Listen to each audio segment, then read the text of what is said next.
Une Europe de l'ambition, d'une démocratie vivante. Res je lepo, da se lahko pogovarjava v maternem jeziku v Evropskem There are parlamentu. still some who blame this war not on Putin's lust for power, but on Ukraine's thirst for Borimo freedom. ne prosto za sebe. Państwo wiecie, a za Polska te, żeby Europa realizuje swoje zobowiązania wobec NATO w dwójnasób, jeśli chodzi o... Evropska? Četrt. Spoštovani in cenjeni, dobrodošli v podkastu Evropska četrt, podkastu o vsem, kar vas bo zanimalo o Evropski uniji, pa niste vedeli, koga vprašati. Podcast vodijo Aljaž Pengov-Bitenc in... Če se je kdo spraševal, kako to zgleda, kad delava samo audio, to tako zgleda. In Nataša Briški, podcast domuje na spletni postaji metina.lista.si. V vašem nabiralniku pa seže epizoda takoj, ko je na voljo. Nataša, ti je vroče? Vedno bolj, ja. Pa šele začeli smo. Ker nas je veliko v tem prostoru in ker smo pod reflektorji in ker je tema vroča, če lahko še malo zlorabim to primero, ne? To je v bistvu posebna in tudi ekstra dolga epizoda Evropske četrti, tako rekoč dvojna. Ne? Dvojna, ja, ker si zasluži, ker je tema takšna, ker je podnebna kriza nekaj, kar se nažalost sploh v zadnjem času zelo intenzivno veže na dezinformacije, na manipulacije s podatki, in to je nekaj, kar želimo, da ne rečem, nasloviti v tej epizodi. Da ne rečemo temu, da se pač v bližajoči se predvolilni kampanji bo gotovo tega polno, tako da z lepo slovenščino we're getting ahead of the game. Ne? Ja, in to je kar tako zajeten, ambiciozen plan imava za danes, ampak totalno super goste, ki se s temi stvarmi ukvarjajo ne od včeraj, pa ne popoldne v prostem času, ampak zares in profesionalno, tako da naj bo zelo zanimivo slišati, kaj pač na različne iztočnice mislijo o tem. Tako da deva kar... V najni sredi, ne? Ja, med nama, ne? Prav toplo pozdravljam v naključnem vrstnem redu Barbaro Kranjc, strokovnjakinjo za komuniciranje, sodelavko projekta Podnebnik, ki je oziroma bo rezultat skupnosti Sledilnik. Barbara, zdravo. Doktor Žiga Zaplotnik, meteorolog, zaposlen na Evropskem centru za srednjeročne vremenske napovedi v Bonnu, sicer predavaš tudi na fakulteti za matematiko in fiziko in si, kakšna čast, tudi predsednik Podnebnega sveta Republike Slovenije. Dobar dan. Žiga, živijo in seveda še drug Žiga, dr. Žiga Malek, raziskovalec na Biotehnični fakulteti Univerze v Ljubljani ter International Institute for Applied Systems Analysis v Avstriji in član mreže Team Europe Direct. Ja, hvala za vabilo, pa že dober dan z moje strani. No, eno lahko vprašanje za začetek vsem.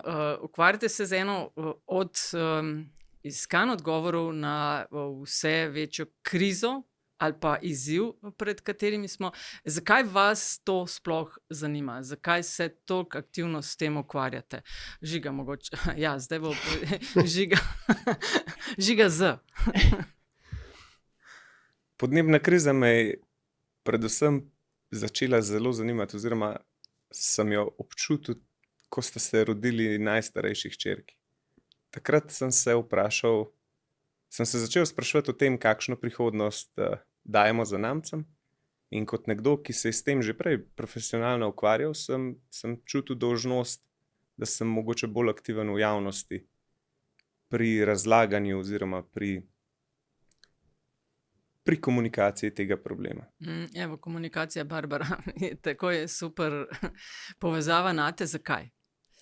Ja, jaz mislim, da pri vseh stvareh so komunikacije bistvene. Če ne znamo dobro razložiti, kaj, zakaj, imamo lahko še tako dobre namene, imamo lahko še tako dobre predpise, podnebne zakone, podnebne svete, raziskovalce. Res smo v super družbi danes, nam to nič ne pomaga. Tako da jaz bi celo rekla, da mogoče ne živimo v svetu dezinformacij, ampak v svetu, kjer v bistvu algoritmov, ki drivajo dezinformacije. No, mogoče sem to za začetek. Okay. Ja, v mojem primeru pa tudi, že ko sem začel študirati, sem razmišljal, ali bi bil arheolog ali pa to, kar sem zdaj. In pa sem rekel, raj bi rešil prihodnost, ne pa preteklost. Potem sem pa tudi opazil po nekaj letih dela, da so zelo glasni tisti, ki ali ne vejo, kaj govorijo, ali pa namenoma govorijo pač laži. V medijih pravite zavajanje, dezinformacije, bi rekel, da pogosto ljudje kar lažejo. No? In sem se potem tudi začel oglašati, ker preprosto se mi ni to zdelo redo, ker so bili to dostikrat vplivni ljudje, ali pa so imeli vpliv na vplivne ljudi tudi, recimo. Ne? In nisem hotel, da bi se neke sprejemali odločitve na podlagi teh lažnih informacij. Ena od takih najbolj pogostih in za končni fazi, Nataša, tudi mi imamo neko odgovornost kot sodelujoča v javni razpravi. Ne?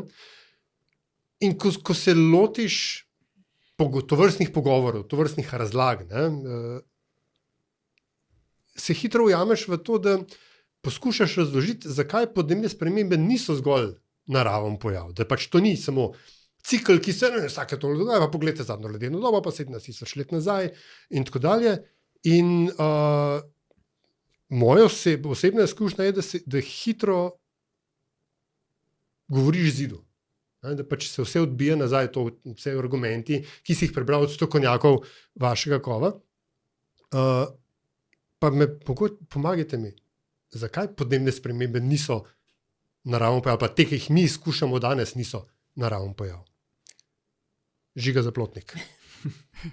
Ja, mislim, da je to pomemben dodati to, kar si na koncu dodal. Podnebne spremembe, ki jih izkušamo danes, niso naravni pojav. Podnebne spremembe so sicer stalnica Zemlje, stalnica tudi človeške zgodovine. Dogajale so se predvsem zaradi astronomskih dejavnikov, ti so, bom rekel, tisti glavni driverji, pa vulkanskih izbruhov, pa potem seveda raznih interakcij predmetov oziroma objektov izven Zemlje oziroma izven njenih tirnic z drugimi objekti v Osončju. To so bili tisti glavni gonilci podnebnih sprememb v preteklosti. Potem pa nekje 200-250 let nazaj smo pa intenzivno začeli spreminjati sestavo ozračja. Sestavo ozračja smo začeli spreminjati na ta način, da smo s kurjenjem fosilnih goriv začeli dodajati nekatere snovi v ozračje, ki pomembno interagirajo z zemljinim sevanjem. Torej, spremenili smo sevalno bilanco planeta. Kar naenkrat Zemlja ni več mogla izsevati enake količine toplote, kot jo je bila zmožna prej. To je zaradi tega, ker smo v ozračje dodali množico molekul, ki so zadrževale toploto v bližini zemljinega površja. Zdaj, to ni nekaj novega. Zdaj, prvi raziskovalci ozračja, oziroma med njimi lahko omenjam recimo slovitega francoskega matematika Josepha Fourierja, so praktično vedeli, da je atmosfera tista, ki omogoča sploh na Zemlji pri tej oddaljenosti od Sonca življenje. Če atmosfere ne bi bilo, bi bila Zemlja bistveno hladnejša. Njena recimo povprečna temperatura bi bila bistveno pod lediščem. In on se je zavedal, da pri tej oddaljenosti, če seveda tega vpliva atmosfere ne bi bilo, da zadržuje toploto, torej tega vpliva, ki mu danes rečemo toplogredni efekt, potem Zemlja ne bi bila naseljiva. No, potem pa s časoma seveda smo od industrijske revolucije dalje pospešeno začeli dodajati ogljikov dioksid v ozračje in tudi nekatere druge toplogredne pline, ki ta efekt še stopnjujejo, in tako smo se znašli pri tem, da Zemljo tudi ogrevamo. Kaj je pa mislim, da bistveno? Kako vemo, da je res to ogrevanje, da smo ga povzročili mi sami? Jaz bi tukaj dve stvari povedal. Prvič, imamo dokaze, da je ta CO2, ta pribitek ogljikovega dioksida v ozračju predvsem našega izvora. To kažejo izotopske analize. Primerjamo lahko recimo, kako se je spreminjalo razmerje koncentracij ogljikovih izotopov, C13, C12, C14, C12 in tako naprej.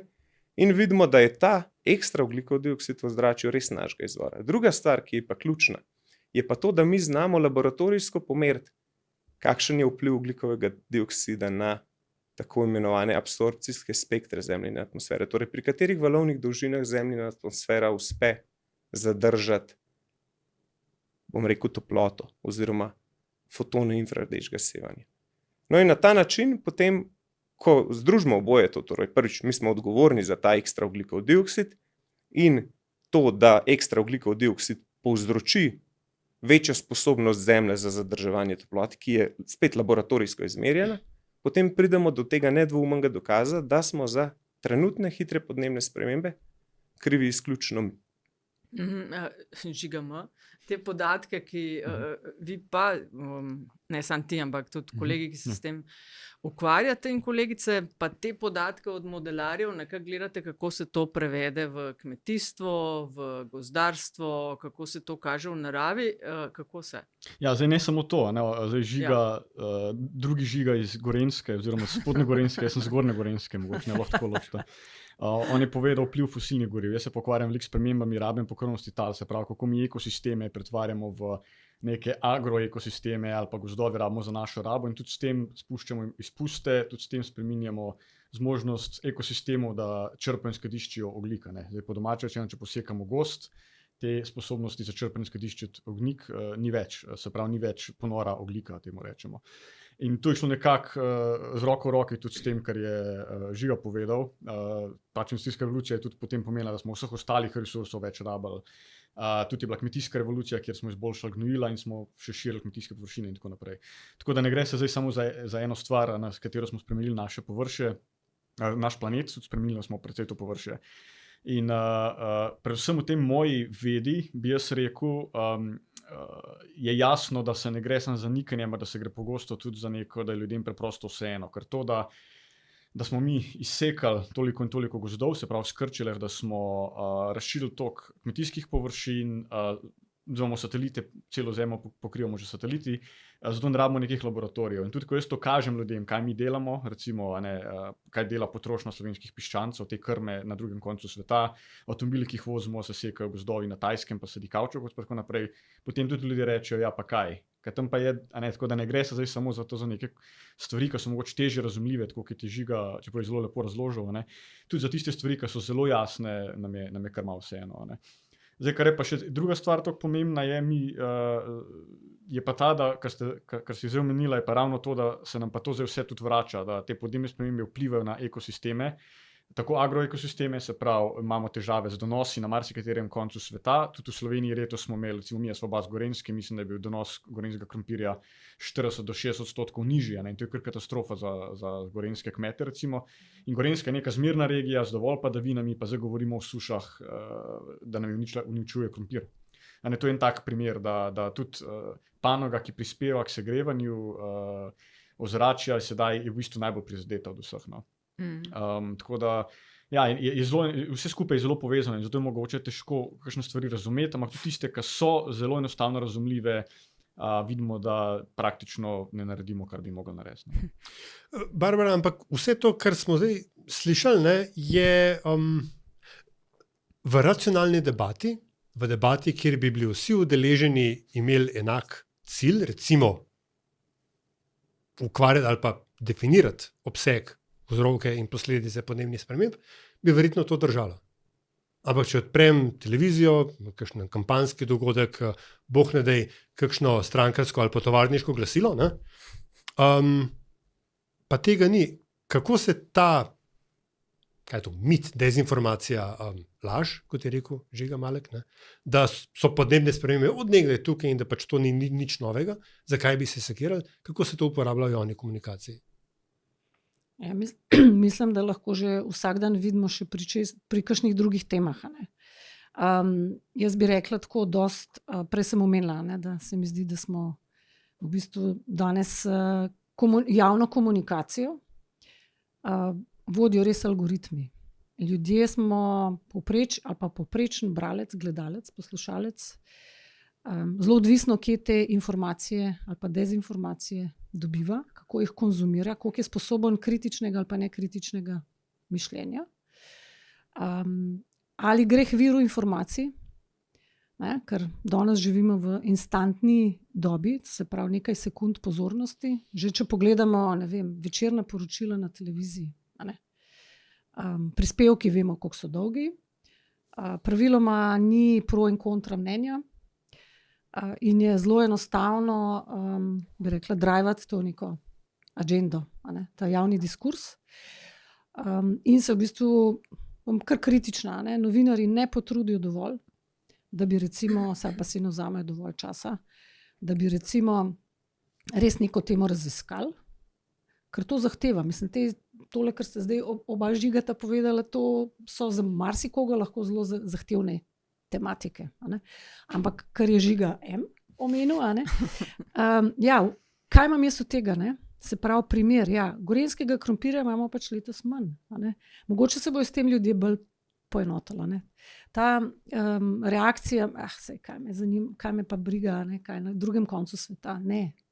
Absolutno mora biti obratno. A ne? Mislim, da se mora vsak od nas tega zavedati. Ne? Jaz bi mogoče sam citirala Jureta Apiha, ki je bil včasih predsednik uprave Dela, v enem intervjuju, mislim, da par mesecev nazaj, a ne?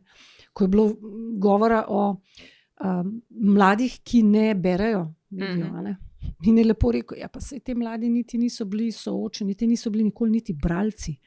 Kako moramo zdaj govoriti, da ne berejo, ne konzumirajo medijev? Ne? Torej, tle imamo zelo velike enih izzivov. No?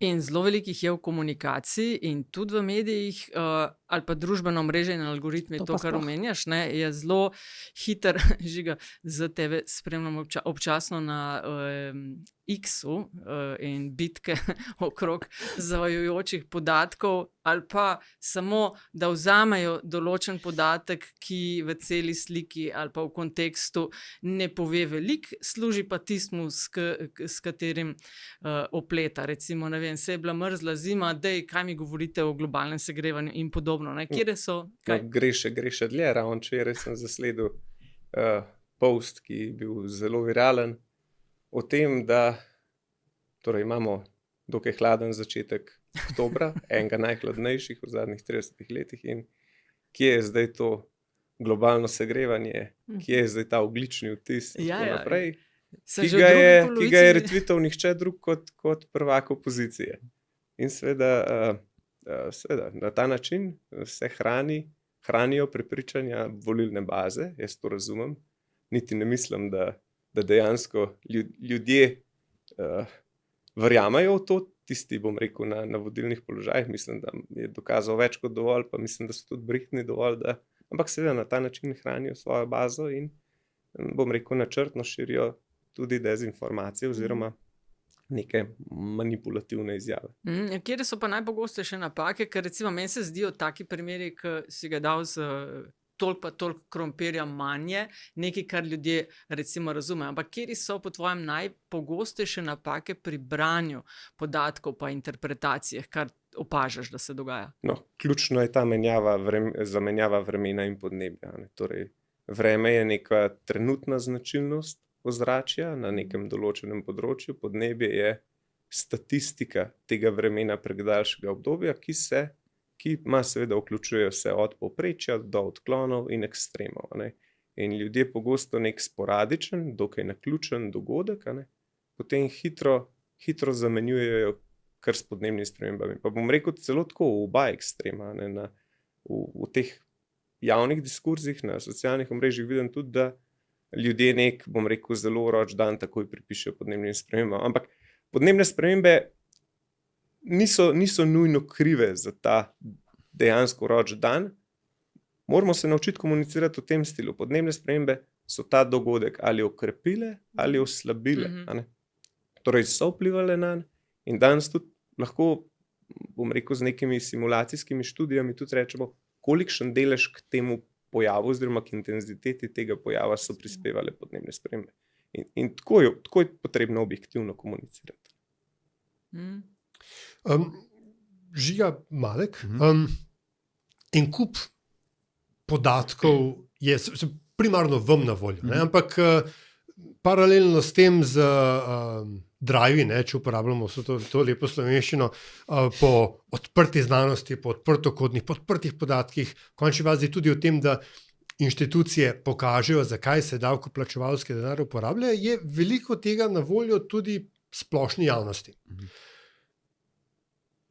Po tvoji oceni, je splošna javnost, recimo jaz, sposobna razumeti in vsaj približno interpretirati te podatke. Eden od najbolj priljubljenih je satelitski sistem Evropske unije Copernicus, ki ga tudi EU sama zelo velikokrat javno reklamira, oglašuje. Ne? Glejte, tam smo, ne vem, ko je bil potres, tam smo zaznali te spremembe v okolju in tako dalje. Ampak in potem mi vsi rečemo, wow, kje pa vam to pride prav in kje ti dobiš pikce, ko vidiš take, kot sem jaz, ki potem to interpretirajo po svoje. Ja, zdaj kot prvo, če samo navežem še, kaj je Žiga rekel, in to je, recimo, zelo pogosto govorimo o gibanju povprečne temperature, ne, in rečemo 1,4 toplejše je. In si vsak rekel, je prav, po zim nam je minus 1,4 bo nič, ne, ki je razlika, pa polet bo nam je 30, bo 31,4. Medtem, ko to ne gre tako, ne, ekstremi so bolj ekstremni, tako da to povprečje je zelo neka slaba zadeva. Recimo lani, ko sem bil pač v svoji službi na Dunaju, smo imeli prvi teden septembra nek kongres, da je bilo to najbolj sušno leto v Avstriji, tudi katastrofa za kmetijstvo in tako naprej, bil manjko padavin, vročinski valovi dolgi, 2 tedna zatem so bile pa ekstremne padavine v Avstriji. Potem povprečne padavine v Avstriji so bile enake kot 30 let pred tem. Samo da so bile vse skoncentrirane na 2 dni, predtem pa ni bilo 200 dni padavine. Ne. In to je potem nekaj, kar če nekdo bere te podatke, bi si lahko rekel, se to leto je pa tudi povprečno, ne, pa se nimamo česa bati. Zdaj je pa zelo veliko enih teh stvari, zdaj satelitski posnetki so zelo, jaz bi rekel, zelo uporabna zadeva, ker smo ljudje vizualna bitja, tudi zemljevide zelo dobro beremo, bi jaz rekel, no. In nam je nekaj lažje razumeti. Zdaj ravno prejšnji teden je Guardian nek prispevek, ki so analizirali Copernicusove podatke, kaj pomeni izguba narave v Evropi, ker mi vsi govorimo o Braziliji, pa govorimo o nogometnih igriščih, pa govorimo, ne vem, koliko leda izgubljamo v Arktiki in tako naprej. Oni so pa pokazali, kaj se pa v Evropi dogaja. In so pokazali recimo eno mokrišče v Turčiji, ki se je za 4 nogometna igrišča, se ga je v zadnjih 2 letih se ga je spremenil v neko letovišče. Pol na Portugalskem se je tudi za 3-4 nogometna igrišča nekaj sredozemskega gozda spremenil v golf igrišče in tako naprej. In so potem kazali to, da tudi v Evropi, to, kar mi doskrat druge krivimo, se dogaja tako na letni ravni. In so potem pokazali, da Anglija, Nemčija imata teh sprememb največ. In to je nekaj, kar ljudje dobro razumejo, ampak je pa težava, ker tudi v Sloveniji, ko jaz kaj takega pokažem, tudi recimo Magno, ki nam je vsem znana, vsi imajo bolj pozitivno konotacijo, ker si rečejo, pa se to so delovna mesta, pa se to je zdaj 10 milijonov evrov na hektar dobimo, prej pa nič, ne.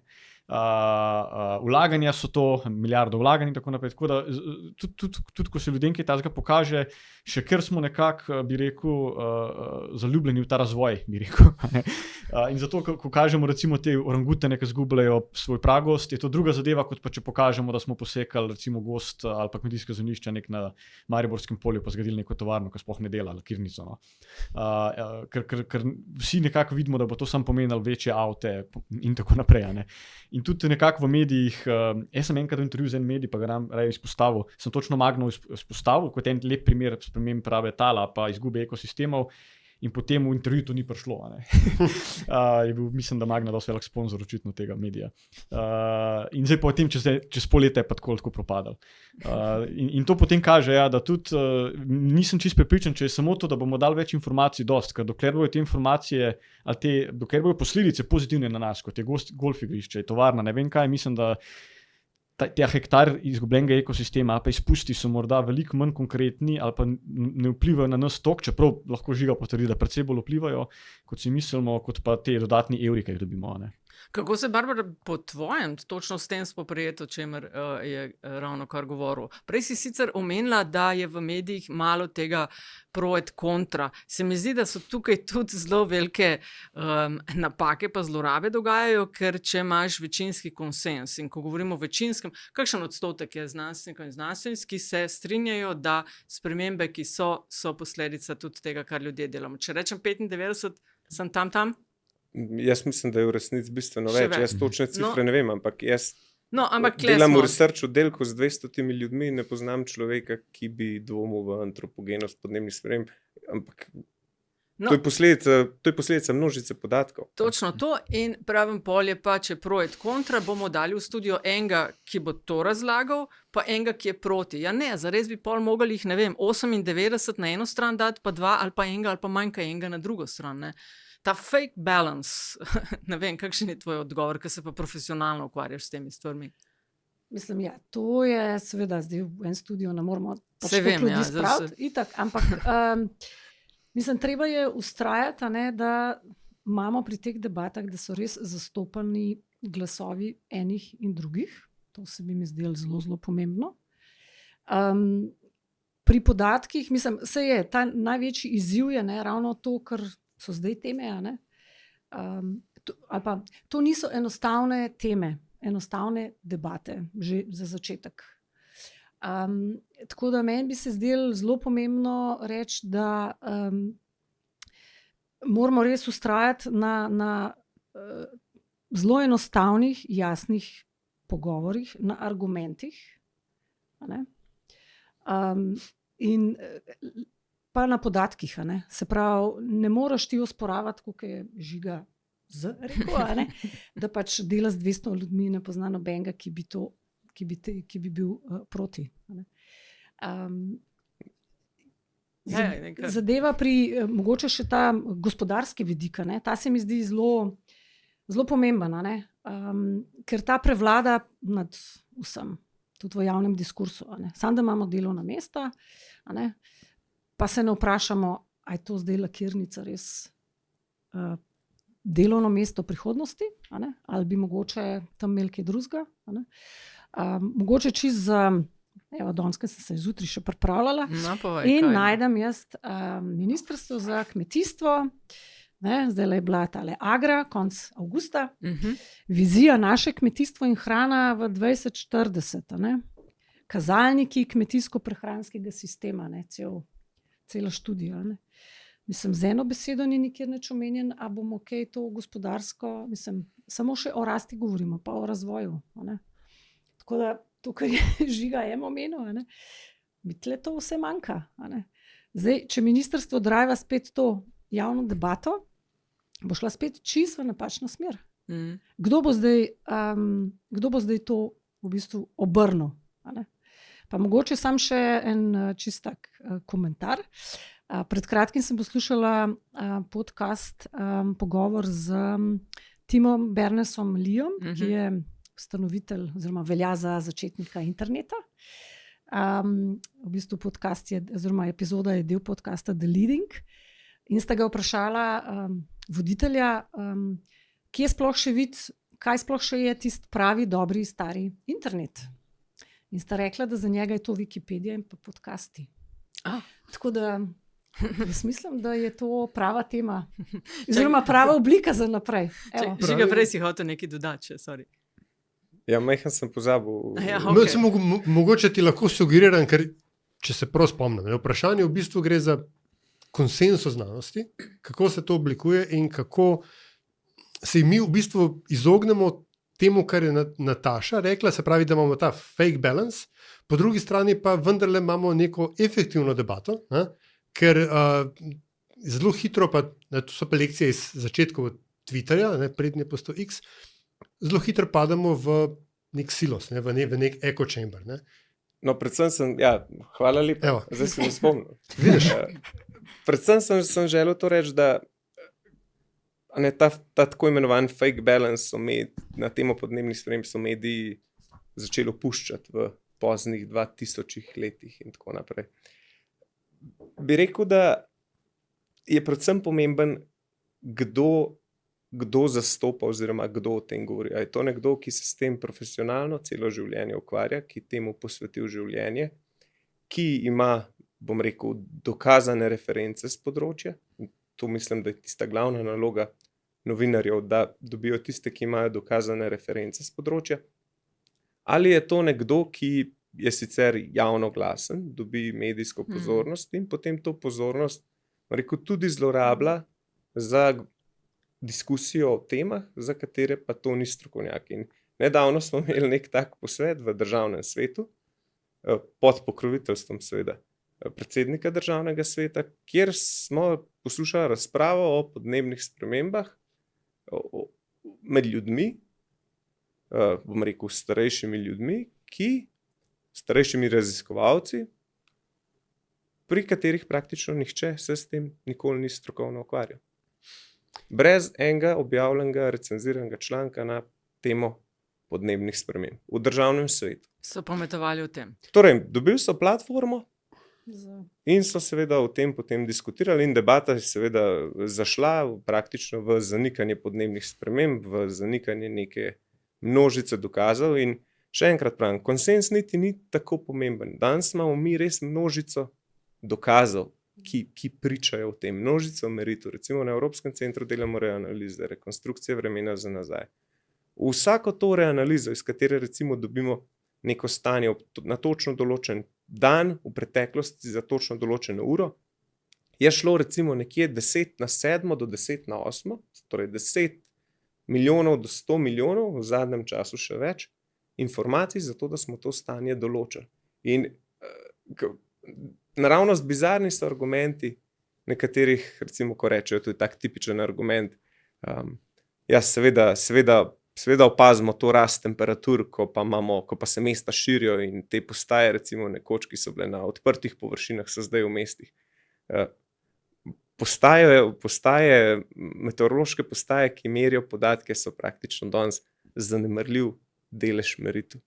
Večino meritev imamo satelitskih, imamo recimo potem množico boj na morjih, kjer se okolica ni spreminjala, imamo množico letalskih meritev v prosti atmosferi, imamo množico gorskih meritev, recimo na naši Kredarici, kjer se tudi okolica ni bistveno spreminjala v zadnjih desetletjih. Tako da, to je recimo ena taka klasična zmota. Ja, jaz sem hotel dodati glede tega posveta, glede tega posveta nekvalificiranih starejših moških, mislim, da ni bilo niti ene ženske. Mediji so pol tudi precej nekritično povzeli, ker oni so vse to zelo zvito zapakirali v eno pozitivno sporočilo, treba je zaščititi slovensko kmetijsko zemljo. In samo o tem se je govorilo, da glavni problem je izguba kmetijske zemlje, izgubili smo je toliko in toliko hektarov, pa so kar mislim, da so neko trendno linijo naredili, da če šlo tako naprej, čez 20 let ne bo več kmetijskih zemljišč in tako naprej, kar je neumnost, kar tudi kaže na neko metodološko pohranjenost teh ljudi, no, če smem tako reči. In mediji so to tako dejansko predstavili. Posvet je bil o zaščiti slovenskega okolja, o zaščiti slovenskih kmetijskih površin.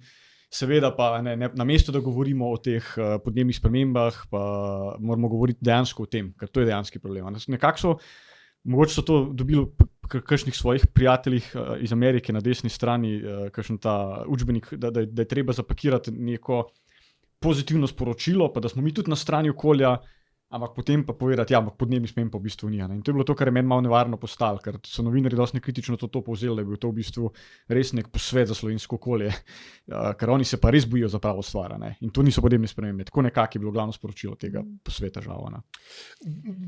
Če bo še kar nadaljujem, pa da zaključimo ta sklop. Barbara, a je eden od glavnih problemov te debate na eni strani ta napačen izraz uporabo, self-deprecation znanstvenikov. Naprej smo govorili o konsenzu, ampak eno od ta klasičnih vaših stavkov je, za 99% gotovosti lahko trdimo, zdaj malo karikiram. In potem bo nekdo rekel, torej 1% možnosti pa je, da se motite. In na drugi strani ljudi, ki so ne samo do tem niso kvalificirani, ker čeprav imajo nek znanstveni naziv pred imenom, niso iz vajenega področja, pa iz področja je vse približno temu, ampak tudi to, da imajo konflikt interesov. Da recimo konkretno problem slovenske debate, da se konflikte interesov, bodi si politični, bodi si gospodarski, bodi si generacijsko-ideološki, če hočeš, da se ne deklarirajo. In da potem to dimna zavesa, ki v bistvu vso to debato nekako zbanalizira na to, kdo glasneje govori, kdo bolje govori, kdo ima neko boljše kobajagi sporočilo, ki to v resnici ni. Mislim, absolutno ne bi, je konflikt interesov, ampak to je vsaj to, kar sta zdaj oba omenila. To je tipičen primer pač nekih parcialnih interesov. Vsaka politična stranka ima svoje interese, potem so pač drugi organi in nekritično zagovarjajo to. Tako da tle sigurno je to, da se nekdo ne razkrije in ne, bi rekla, javno pove, govorim v interesu tega in tega, to je seveda temelj zavajanja. Zdaj, kako bomo mi, ki to ne vemo, kako bomo mi to sploh prepoznali? Žiga Zaplotnik je lepo rekel, ja, sliši se tiste, ki so najbolj glasni. In tle mislim, da je problem. A ne. Žal so tisti, ker to je najlažje biti glasen, ker si pač nekje na X-u, na Y-u, Ali pa vprašal, a veš, LLM-e. Ja, ne, tako. groke. Ali pa slišal sem, govori se, a ne, ker je to, tako kot sem rekla na začetku. No, živimo v neki instantni ekonomiji, v instantni družbi. A ne. Hitro pogledam to, preberem uno, da bi kdo šel pogledat nek vir. A ne? Torej, To nimamo časa, Barbara. To bo treba nekaj drugega iznajti. Ja, LLM ali kaj že. Ja, ne vem, jaz sem še očitno stara šola, a ne? No, Ker me to neizmerno razburja ali pa moti, da nekdo nekaj prebere, ali pa grafija. A lahko se naučimo končno vire napisati. Skje so neke številke, neke basic stvari. Spet se vračam na ustvarjalce vsebin medijskih in vseh drugačnih. Ali pa ne začeti grafov pri 40, ne? Potem manjši izgledajo. En podatek, ki se res precej vali, sploh za Slovenijo, je, da Slovenijo pač sestavljajo v več kot polovici gozdovi.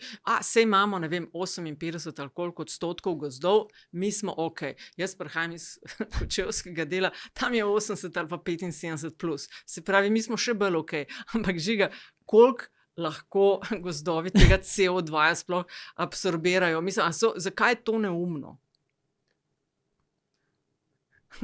Pa kar ni treba biti nežen. Ni neumno, da gozdovi absorbirajo ogljikov dioksid. Je pa njihova sposobnost absorpcije ogljikovega dioksida glede na podatke, ki jih recimo dobimo iz Gozdarskega inštituta, trenutno nekoliko nižja, kot je bila nekoč, tudi v Sloveniji. Če bi bili na 30%, bi bil razlog za skrb večji, kot zdaj, ko smo na skoraj 60%. Ne, sama površina ni tako bistvena. Bistven je bolj prirast biomase. In ta nam nekako sporoča, ko gledamo te neto priraste, oziroma nam sporoča na podlagi spet podatkov Gozdarskega inštituta, jaz se s tem ne ukvarjam, moram neposredno povedati, nam sporoča, da je sposobnost gozdov za absorpcijo ogljikovega dioksida nekoliko padla. Recimo, mislim, da je trenutno slovenski gozdovi, Žiga, popravi me, če imam narobe, absorbirajo nekje 4 megatone ogljikovega dioksida letno, po zadnjih podatkih, nekoč je bila pa ta številka blizu 10. In gozdarji to razlagajo predvsem z naravnimi ujmami, ki so nas prizadele v preteklosti, žledolom, naprimer, mislim, da leta 2014, potem posledični porast podlubnikov in pa seveda visoke temperature v preteklosti. Zdaj, en tak lep zgled mi je, recimo sposobnost fotosinteze nekoliko opade, ko vidimo te rumeneče liste v poznem poletju. Pa zopet nisem biolog, ampak to nekako kaže, mislim, posledica tega je tudi nekoliko manjša sposobnost porabe ogljikovega dioksida. Mislim, da več lahko Žiga pove. To je bolj njegov področje. Ja, zdaj recimo, te evropski gozdovi so nasploh, če gledam samo Slovenijo, ampak nasploh celo Evropo, študije so pokazale, da v zadnjih 200 letih smo mi gozdove toliko spremenili, da so neto prispevali k segrevanju. Ker smo mi zamenjali recimo bukovo-jelove gozdove vse s smrekami. Recimo Nemčija, Češka sta imela tega še precej več, ali pa se ga zelo intenzivno gozdarstvo, ker se recimo v Skandinaviji, kjer se drevesa hitro poseka, pa tako naprej. In potem imamo kar naenkrat ogromne homogene površine, namest, zdaj ne vem, kakšen je točno gost v tem delu Kočevja, izkot si ti, samo že na Pokluku. Najboljši, najlepši, najbolj gost. Že včasih greš na Pokluku, so določeni deli samo smreka. In to je v bistvu plantaža ene vrste. In jasno, ta gost ni toliko odporen na podnebne spremembe, pa tudi ne prispeva toliko k blaženju podnebnim spremembam. Tako da tukaj zdaj zato to govorim, da ne bomo zdaj rekli, da je to neka napaka zadnjih 10-20 let, ampak je dejansko bila neka stvar, ki smo jo 200 let delali zaradi ekonomske funkcije gozdov, ki smo rabili določene drevesne vrste. Tako da, in to samo še kaže, da moramo še marsikjer napako iz preteklosti popraviti in da se ne moramo zanašati samo na gozdove, ker niso nujno v takem stanju, kot si mislimo. če ne v Sloveniji, pa kje drugje. A lahko izkoristim trenutek, da Prosim. nekaj vprašam, pa se mogoče še jaz nekaj naučim. Študija, ki jo omenjaš, je to mogoče zaradi tega, ker se je albedo Ja, spremenil? tudi albedo, ja. Se pravi, zaradi homogenosti si imaš vse so iste višine, ni senc, potem albedo se je spremenil, to pomeni, da po zimi, olistani gozdovi po zimi so prazni in je hladneje, ker vidimo sneg po domače rečen, medtem če je vse smreka, so po zimi tudi temni in so temnejši. A ne. Tako da to, potem so pa še te, kar se ti zdaj že omenil, ujme. V Nemčiji imajo hektarje in hektarje težave s temi podlubniki pa sušami in nek mrtev gozd tudi ne prispeva k ničemer. A ne. In to samo še to kaže, da se moramo zanašati na gozdove. No. Ne moramo se zanašati na evropske, Finska ni več podnebno nevtralna, mimogrede, gozdovi, a ne, tudi spuščajo več zaradi tega sekanja, v Braziliji imajo s tem težave, v Indoneziji. Tako da mislim, da je samo še pragost v Kongu taka je dejansko res nek močen ponor, kar je žalostno, a ne. Stališča podnebnih sprememb. Skratka, gozd nima potencijala, da bi nas rešil. Torej, pogozdovanje zagotovo nima potencijala, da bi s tem ublažili podnebne spremembe do te mere, da lahko bi nadaljevali s tempom, kakršnega imamo, glede emisij. Se pravi, ta ideja, da bomo za en čezoceanski let posadili 10 bukovih sadik, je, Barbara, to je greenwashing? Ja, kaj pa drugega? Mislim, ja, seveda. Kaj je greenwashing, kako zelo koristen je recimo za javno komunikacijo ljudi, ki ne deklarirajo svojega konflikta interesov, čeprav mogoče tukaj treba dodati, to seveda ne pomeni, da oni da bi morali biti pregnani iz javne debate. Gre pač samo to, da se mi zdi pomembno vedeti, odkot kdo prihaja in kakšni so njihovi interesi za da ta debata se nekam gre. Ne? Greenwashing je nasplošno problem. Zdaj, ali se zdaj pogovarjamo o teh gozdovih, ali se pogovarjamo o avtomobilih, ali se pogovarjamo o okoljskih izdelkih, tega imamo dnevno, smo soočeni, že sam televizijo pa oglase lahko gledamo ali pa časopise. Jaz mislim, da tle je vprašanje sploh za podjetja, ker tle mislim, da je največji izziv greenwashinga. Pač enostavno podjetja se morajo zavedati, da treba je delati to, kar govoriš. Oprosti, ker te prekinjam, ampak samo dajva definirati greenwashing, zato ker zame, ker ne vem, če si ga jaz prvo predstavljam. Tako da ti kot strokovnjakinja za komuniciranje mi razloži, kaj je greenwashing? Evo. Ja, mislim, zelo, zelo simpel. Greenwashing, če ti rečeš, da si trajnosten, pa potem greš pred to podjetje, zame osebno, kako jaz to vidim, pa greš pred to podjetje, pa pogledaš službene avtomobile vodstva, pa tam stojijo SUV, BMW 7-8, ne vem. Bogi lastniki teh avtov, fašajo jih najbolj od vseh. Fašajo jih mi vsak dan. Dobro, ampak te pa, ne, to razumem. Ampak od vseh znam ta. Mislim. Zdaj Tesla trgaš. Ja, zdaj. No, recimo, ne, sej, v redu. Se opravičujem. Ampak potem pa bereš pač trajnostnostno poročilo, kako to, tretje, ja, to je greenwashing, ker potem pomeni, da tudi že v glavah je to pač nekaj normalnega, kar pa ni normalno. To bi recimo, ne vem, nekako izpostavila. Za avtomobile imamo v oglasih te neke drobne tiske, tam neka opozorila, da ne rečem zdravstvena, okoljska, ne vem kakšna. Jaz ne vem, če to kdo itak ne prebereš, ker je font 5, noben niti ne razume, kaj to pomeni, neki PPM delci ali karkoli že, ker sem ben s tem niti ne potrud. Tako da to je tak, bi rekla, mogoče ni glih pravilno, ampak jaz to greenwashing vidim tako. Torej, ne moreš nekaj delati, pa drugo govoriti. Pa drugo govoriti, to je osnova, to je čista osnova. Če hočeš biti kredibilen, ja.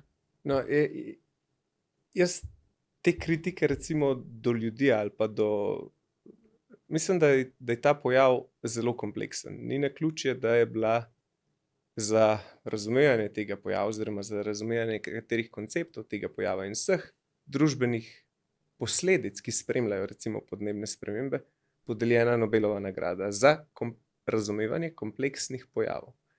In od ljudi, od splošne populacije pričakovati, da bodo sledili vsej tej tehnološki kompleksnosti ali pa kompleksnosti razumevanja narave, je iluzorno, je nemogoče.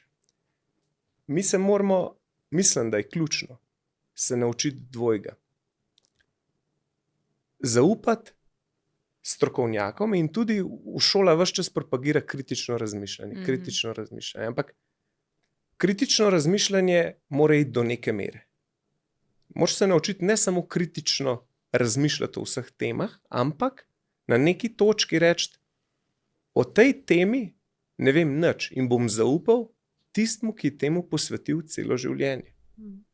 In ni naključje, da recimo zaupanje v podnebno znanost, pa v znanost na splošno, je višje v manj razvitih državah, kjer ta koncept v šolski sistem še ni prišel kritičnega razmišljanja, pa svojo glavo razmišlji. Razmišljanje svojo glavo ni vedno najboljše, ali pa razmišljanje zdravo, kmečko pametjo ni vedno najboljše, še posebej, če je na drugem koncu sveta neka glava, ki je še bistveno pametnejša, ki je temu problemu posvetila življenje. V tem primeru razmišljanje svojo glavo pogubno, bi rekel. Se strenjam, ja. In ena pogostih stvari je drago je pripraviti se na to, kar se pripravlja, ampak drago je tudi v drugi smeri, ko pogledaš. Ne. Evropska unija ima, kaj se reče, emissions trading system. Kaj to sploh je? Kako bi se dal strejdati, no? Da živimo tako, kot hočemo, da vozimo velike avte, pa hkrati varujemo okolje. Mislim, ni bil to point tega. Zdaj, ta sistem se je malo mogoče, ne bi čisto rekel, izjelovil, no? Moram malo kasneje v tem zdaj naprej pa to. Ideja je bila, ker so bile te tehnologije za blaženje, nizkoogljične tehnologije drage, da bi proizvajalci, ki jih nimajo, plačevali tem novim tovarnam. En primer je bil, da je Volkswagen plačeval Tesli. To je bil v bistvu Teslin poslovni model. Ne samo Volkswagen. Vse te fosilne podjetja so v bistvu plačevala podjetjem, ki so zmožna dati na trg izdelek, ki je nizkoogljičen, ampak je neverjetno drag. In se pravi, ena umazana tehnologija je mogla plačati nek malus tehnologiji, ki je čista, ampak je še vzpenjajoča, ali ne moremo upscalati zaradi stroškov in tako naprej. Tako da z tega stališča se mi zdi to v redu. In dejansko se je pokazalo, da so se izpusti znižali zaradi tega, ker so potem tudi podjetje rekli, zakaj bi mi plačevali za te tovarni plastenko na Češko, če pa sami lahko investiramo to, pa bomo v 4 letih pokrili stroške kuponov. Tako z tega stališča je to zelo dobrodošlo. Pa vidimo, kaj se pa dogaja s tem, pa vidimo, da je tudi na določenih področjih, tudi v Sloveniji, morda smo lahko celo veseli, nekaj posameznikov bogatev. In recimo te vsote, ki jih letno dobi, so primerljive kmetijski škodi. Tako da pa se pa človek vpraša, zakaj ne bi države to prevzele, recimo, pa ta denar porabile za dejansko podnebno škodo. Zdaj, če bo šel ta denar naprej v nadaljne čiste tehnologije, je to super in kar dosti ga gre, kot vidim. Dosti teh podjetij potem to vlaga v nadaljne, recimo v hranilnike, v primeru tega slovenskega podjetja, pa tako naprej, kar je super. Tako da do neke mere se je malo izjelovil, do neke mere je pa to bilo zelo dobrodošlo, ker drugo bi pa pomenilo, da bi zdaj govorimo o tej prepovedi 2035, motorje na notranje izgorevanje. Če ne bi teh kuponov bili po domače rečeno, bi pa mogli mi to preprosto prepovedati in reči, da imate pa vsi to drago alternativo. In tukaj je malo vidno, da ljudje nočejo ne ene, ne druge. V bistvu nočejo plačevati, da imamo kupone, nočejo nekega odloga, neke prepovedi, ki bo šele čez 10 let, pa že 2 let za njo vemo, tako da jaz ne vem, za kva 12 let ni dovolj. Jaz res ne vem. V tem času mi lahko izobrazimo nove inženirje, pa ne vem kaj vse. Tako da pogosto se mi zdi, da samo hočemo še kar ustrajati pri tem, kar je.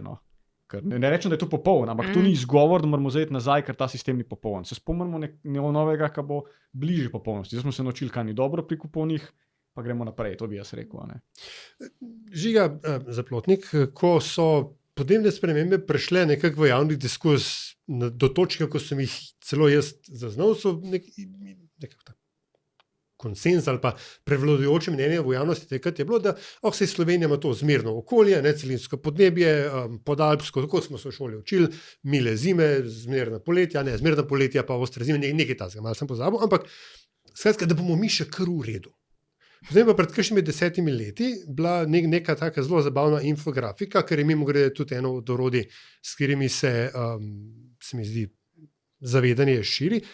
Zabavna v narekovajih, ne, v New York Timesu, kjer si opisal svojo prestolnico in je potem prišlo ven projicirana temperatura, ne vem, leta 2050 ali nekaj takega, in bila Ljubljana nekje gor pri vrhu, skratka, absolutno nad pričakovanjem povprečjem.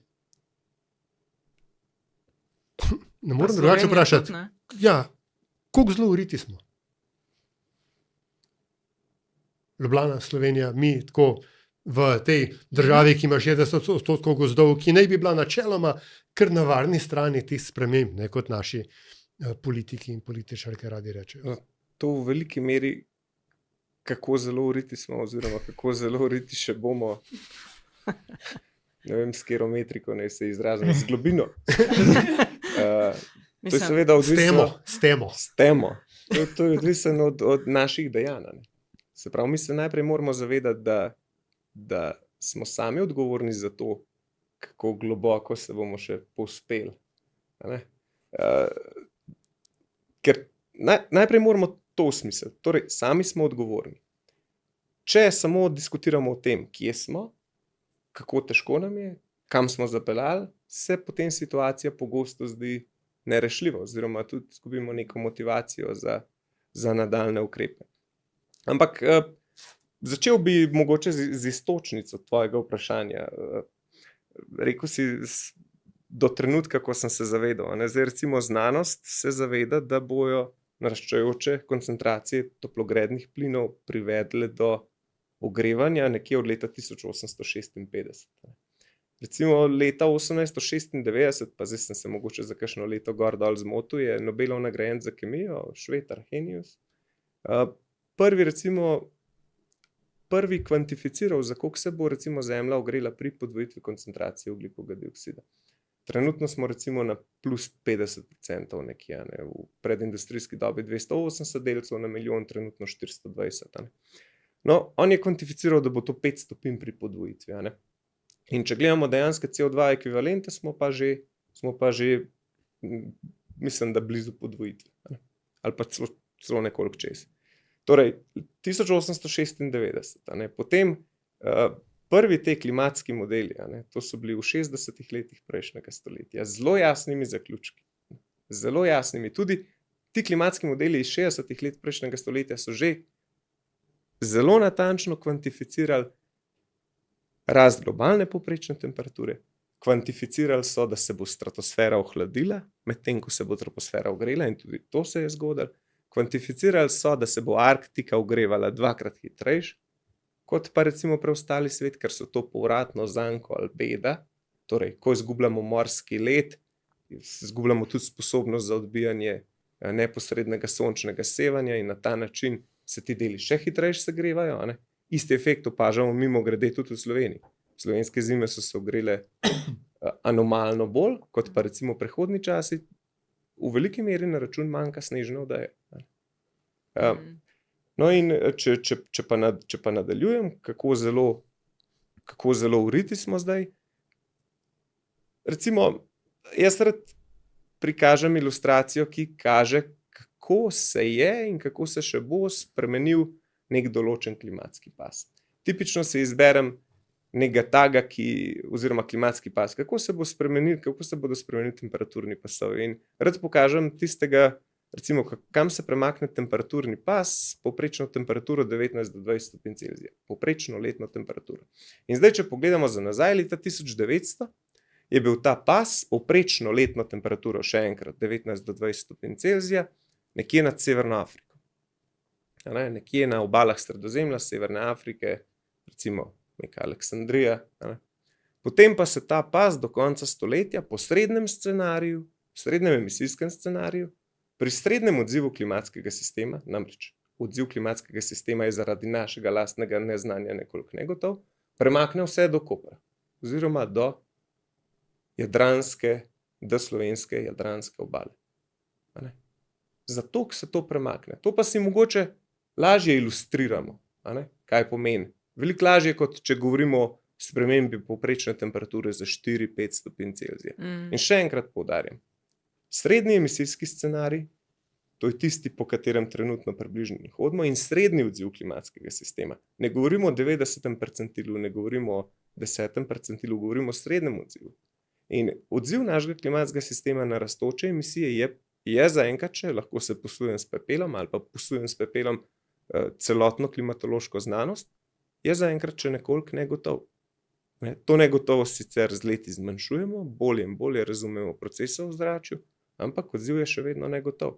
In če pa gledamo 90. percentil, je pa nekaj, kar tudi jaz rajš ne gledam, pa občasno omenim, rajš pa ne gledam. Ampak oprosti, če poskušam zadeti to prevesti v mojo raven zavedanja. Se pravi, povprečna temperatura, oziroma to, kar bi jaz razumel kot podnebje, ne, ali pa okolje, na začetku prejšnjega stoletja v Aleksandriji, se pravi v času tik prednji britanski imperij propadu. Recimo leto 1850 ali pa 1900, Aleksandrija je enako kot Koper 2100. To. Po srednjem odzivu klimatskega sistema. Ne govorimo recimo o 90. percentilu možnih scenarijev. Ampak še enkrat, 90. percentil pomeni, da še vedno obstaja, glede na spet na naše znanje, 10% verjetnost, da se pa tak scenarij realizira. Torej, bolj ekstremen od tega, ki bi pa potem pomenil, ne vem, ogrevanje v Sloveniji nekje za recimo 6,5 stopinje Celzija in več. Pa še enkrat, 6,5 stopinje Celzija, spet, če pretvorimo v višine, je ekvivalentno spremembi višine za 1000 metrov. Ali pa 6,5 stopinje Celzija je enakovredno razliki med ledeno dobo pa toplim obdobjem. In nazadnje, ko je bilo 6,5 stopinje hladneje, kot je bilo recimo do pred nekaj desetletji nazaj, je bil bohinjski ledenik segal nekje do Žigovega domačega kraja, oziroma sem zdaj vrdo. No, do Radolce, oziroma ne do Kranjske gore, to je bilo še bistveno prej, ampak do Radolce, do trenutnega kraja. No, te podatki, ki jih je tudi Aljaž omenil, kažejo med drugim, da se med vsemi celinami najbolj segreva prav Evropa. Ne? In septembra je Evropska agencija za okolje objavila poročilo, ki vem, da ga imaš pod kontrolo. Kaj so glavni poudarki? Kaj bi nas iz tega poročila mogli zanimati oziroma skrbeti? Prej je že Aljaž omenil, pa tudi Žiga zdaj parkrat, da morda, da namesto teh, da je mogoče ta zmernost nam malo haja izpod roka. Ne. Mi smo celo pomenovali to podnebje zmernost, zmerno podnebje in to z nekim razlogom in kaže pa vse te, bi rekel, ta nestanovitnost. Zdaj jaz, če gledam stališče nekoga, ki se ukvarja z rabo tal, s kmetijstvom, z gozdarstvom, v tem sektorju, če mi kaj rabimo, je to stabilnost in stanovitnost. Ne. In naši ekosistemi so vajeni takega podnebja, kakršno je.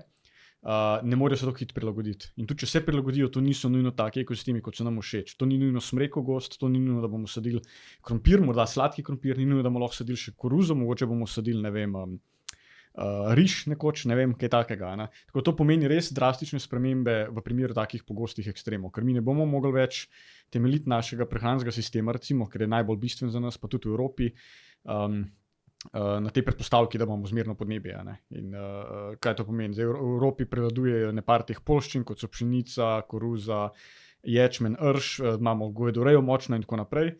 Zdaj pa, če si mi probamo predstaviti to v nek kontekst, zdaj, če pogledamo, kakšno je v Aleksandriji, pa vidimo, da tam ni nekega zmernega kmetijstva. Sicer veliko namakajo v Aleksandriji, ampak so pa tudi prihajajo ladje goveda z Brazilije v Aleksandrijo, ker ne morejo sami ga toliko vzgojiti. Ne? Tako da to je potem mogoče to nekako tako. In jaz ne bi zdaj strašil, da bomo toliko v neki telesni odprtini, da bomo brez hrane, ampak bo pa v tem primeru dražja, ali pa ne bo več taka, kot bo, kot smo jo vajeni. Tako da to v bistvu, da to malo kaže. No. To poročilo bi jaz rekel, da predvsem te ekstremi so, kar nas morajo skrbeti. Zdaj, če tudi pogledamo Slovenijo, če gledamo preprosto gospodarsko škodo, lani pa šlo še eno poročilo ven od teh ekstremnih pojavov, da je Slovenija prva na prebivalca v škodi od leta 80 do danes, glede na škodo z ekstremne pojave. In to mi smo daleč prvi, drugi so bili Belgijci, Akirija. In to potem tudi kaže, da smo mi morda, mislim, vem, ne gre nam slabo, ampak nismo pa najbogatejša država. In če smo najbogatejša, pomeni, da težko pokrivamo te škode, oziroma ne vem, marsikdo, ki je nasprotnik oziroma širi dezinformacije v javnosti od podnebnih sprememb, je tudi proti davkom. In jaz bi tem ljudem rekel, prav, sam bojo če dali višji davki, ker bo te škode, teh ne vem, koliko je bilo, čez 30 000 evrov na prebivalca, to mora nekdo pokriti. Če bo država pokrila, to pomeni, da mi krijemo preko svojih davkov. In to smo zdaj tudi videli, kar se dogaja, kar se je zgodilo pri nas tukaj v poplavah. Konec koncev, jaz ne rad govorim o denarju, tudi nisem ekonomist, ampak to je nekaj, kar ljudje zelo dobro zastopijo. In se pravi, zdaj imate možnost, imamo graditi malo dražje vozila, ali kaj jaz vem, ampak bomo pa s tem nekako si polepšali možnost, da ne bo prišlo do teh ekstremnih scenarijev. Je pa seveda še vse odvisno od ostalih, ne samo od Evropejcev. Ja, želel sem samo dodati, zdaj smo že 2-krat to Aleksandrijo uporabili, da ne bo kakšnih dezinformacij iz tega šlo. Gre samo za to, da primerjamo dve recimo mesti na sredozemski obali, recimo neko severno-jadransko mesto pa neko mesto na južni sredozemski obali. Recimo, lahko je to Al-Tunis, Tripoli, lahko je to, se pravi, libijski Tripoli, lahko je to egipčanska mesta ali pa mesta, recimo, izraelska in tako naprej. Ampak poanta je ta, zato se bodo premaknili klimatski pasovi. Ne moramo pa pričakovati, da bo celinska Slovenija imela tako podnebje. Švicarji so zračunali za Ljubljano, da bo kot Louisville, mislim, da je to v North Carolina, kje. V primeru, mislim, da je 2050 ali do konca stoletja, zdaj ne vem. In mislim, da tam gojijo tobak, recimo. Tako da to je lepa, da primerjava. Še malo pa ananasi pa banane v Sloveniji. Koza pa kuskus, ne? Ampak Aleksandrija je v bistvu zelo dober primer, ker ima ona čist neko ločeno kulturno referenco v slovenska, z Aleksandrinkami in tako dalje. Pa tobak, ne? Pa tobak, ampak Barbara, koliko zelo recimo je pomembno za bodi si za ozaveščanje, bodi si za premik javnega zavedanja, bodi si po drugi strani za zaviranje, sprejemanja realnosti, uporaba strahu, tovrstni ali pa te taktike, se pravi paternalistične. Svet tam zunaj je zloben in grd in jaz kot politik ali gospodarstvenik, ki vse vem, meni je vse jasno, I did my own research, jaz vas bom zdaj pred tem zaščitil. A je mogoče, se pravi, da se premalo zavedamo teh psiholoških efektov v moderiranju te razprave? Mislim, da smo že danes zelo izpostavili, da je vsa ta tema zelo kompleksna in da je treba v te debate seveda vključevati tudi sociologe, antropologe, psihologe in tako naprej. Tako da ekonomiste, pa še koga. Tako da tle sigurno samo ena veda, ena znanost ne bo mogla zmagati. Z zastrašenjem in z vnašanjem strahu v te javne debate seveda ne bomo dosegli nič. To so zelo populistične in kratkoročne, kratkovidne v bistvu ideje. Ravno zato bi jaz mogoče izpostavila, zakaj se nekako trudimo v naši skupnosti Sledilnik postaviti podnebnik kot neko novo dodatno platformo, ker smo si pač zgradili skozi neke druge stvari neko zaupanje in to mislim, da je zelo pomembno. Ker pač želimo narediti nek tak transparenten pa multidisciplinaren način ozaveščati ljudi in jim razlagati. In to je najtežje. Že po mojem danes tisti, ki nas poslušajo, bodo ugotovili, da te stvari je mogoče zelo na enostaven način zelo težko razložiti. Ker imamo opravka z povprečnimi gledalci, poslušalci, ki si praviloma zapomnijo največ 3 stvari. To, kar jaz včasih koga kaj učim, kar se tiče komuniciranja. Se pravi, ljudje si zapomnijo praviloma 3 stvari.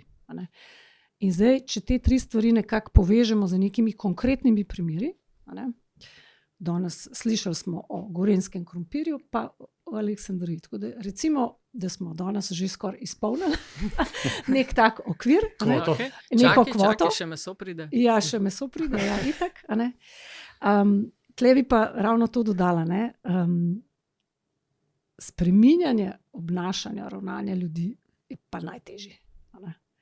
Mislim, da sicer lahko rečemo, da začnimo z manjšimi koraki, Ampak to je pa po mojem najtežja stvar, no, tako, v tem kontekstu. No. Super iztočnica za naslednjo stvar. Jaz bi na tem mestu Aljaž samo opozorila na en drug podcast, ki ga delamo v okviru Metine liste.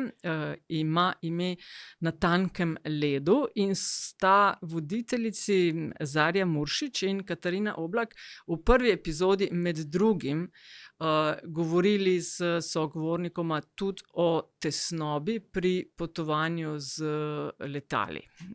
In izpusti in gordo. Čisto hitro vprašanje za vse vas. A se ukvarjate, ko rezervirate karte, ali pa ko se odločate o potovanju, ali boste leteli ali ne? A je to nekaj, kar je danes del vašega razmisleka? Jaz bom takoj pri sebi začela. Ne, da bi se mislim, ne potujem veliko z letali, ne? Mogoče, če bi več, da bi razmišljala o teh stvareh, opazim pa tiste kljukce, ki so, bom rekla, relativno po novem, ali se strinjate, da, ne vem, 5 evrov, dolarjev date za čistejše okolje. Ne vem, kako vi gledate na to. Ja, jaz za zasebne namene z letalom ne letim. To je bila odločitev, torej za potovanja, za zasebne namene ne. Imam pa vsako leto recimo en do max 2 službena leta, tipično v London, kjer je recimo izpostava tega našega centra in moram imeti takrat službeno. Pa tudi do Londona sem že šel z avionom, če sem vmes naredil nekaj dnevnem postanku Bonu. To pa lahko razdelim. Z avtom, ne z avionom. Z vlakom. Če to lahko razdelim recimo na 2 epizodi, recimo eno 12-urno, pa recimo drugo 6-7 urno. Tako da ja, sem se odločil, da za zasebne namene z letalom ne bom letel. Barbara. Ja, jaz še letim, dosti manj kot sem. Sem pa ja, zelo pozorna na te stvari, pač če je možnost, da dodaš kljukco, tako kot si omenila, ja pač dodam. Okay. Jaz že 3-4 leta tudi ne letim zasebno. Doživljam tesnobo pri letenju, ampak zaradi skoraj smo strmoglali v Kazahstanu enkrat, tako da od takrat imam tesnobo na letalih. Službeno tudi že nekaj časa ne letim, no. Zdaj enkrat ni bilo potrebe, na Dunaj hodim skozi vlakom. Če bi bilo kam treba, sem pa prej dobro premislil, zakaj je šlo. Recimo, če smo delali ta projekt v Kazahstanu, ki bi izboljšal stanje gozdov, ali pa še na kakšni drugi lokaciji, ki smo dejansko videli, koliko bi to dejansko pripomoralo k podnebju, ne? Ker potem ne boš porekel, ne bom letel, pa bo morda naloga ne bo opravljena in bo na koncu, ne vem, ta ekosistem pretvorjen pa kaj. So pa te kljukice tako mala, ne? Jaz študentom skozi kažem te slike iz Brazilije, kjer so zakupili hektarje površin in potem sedi eukaliptus, ki ni brazilska rastlinska vrsta, ne? In uničuje tam lokalne ekosisteme. Ker tako to ponavadi zgleda. Ne gre, da bojo zdaj rekli, zdaj pa mi imeli neko sonaravno upravljanje z gozdovi na Ilovici, ampak gre ponavadi za neko to nov kolonializem, če smem temu tako reči, no. Ko se take stvari počne.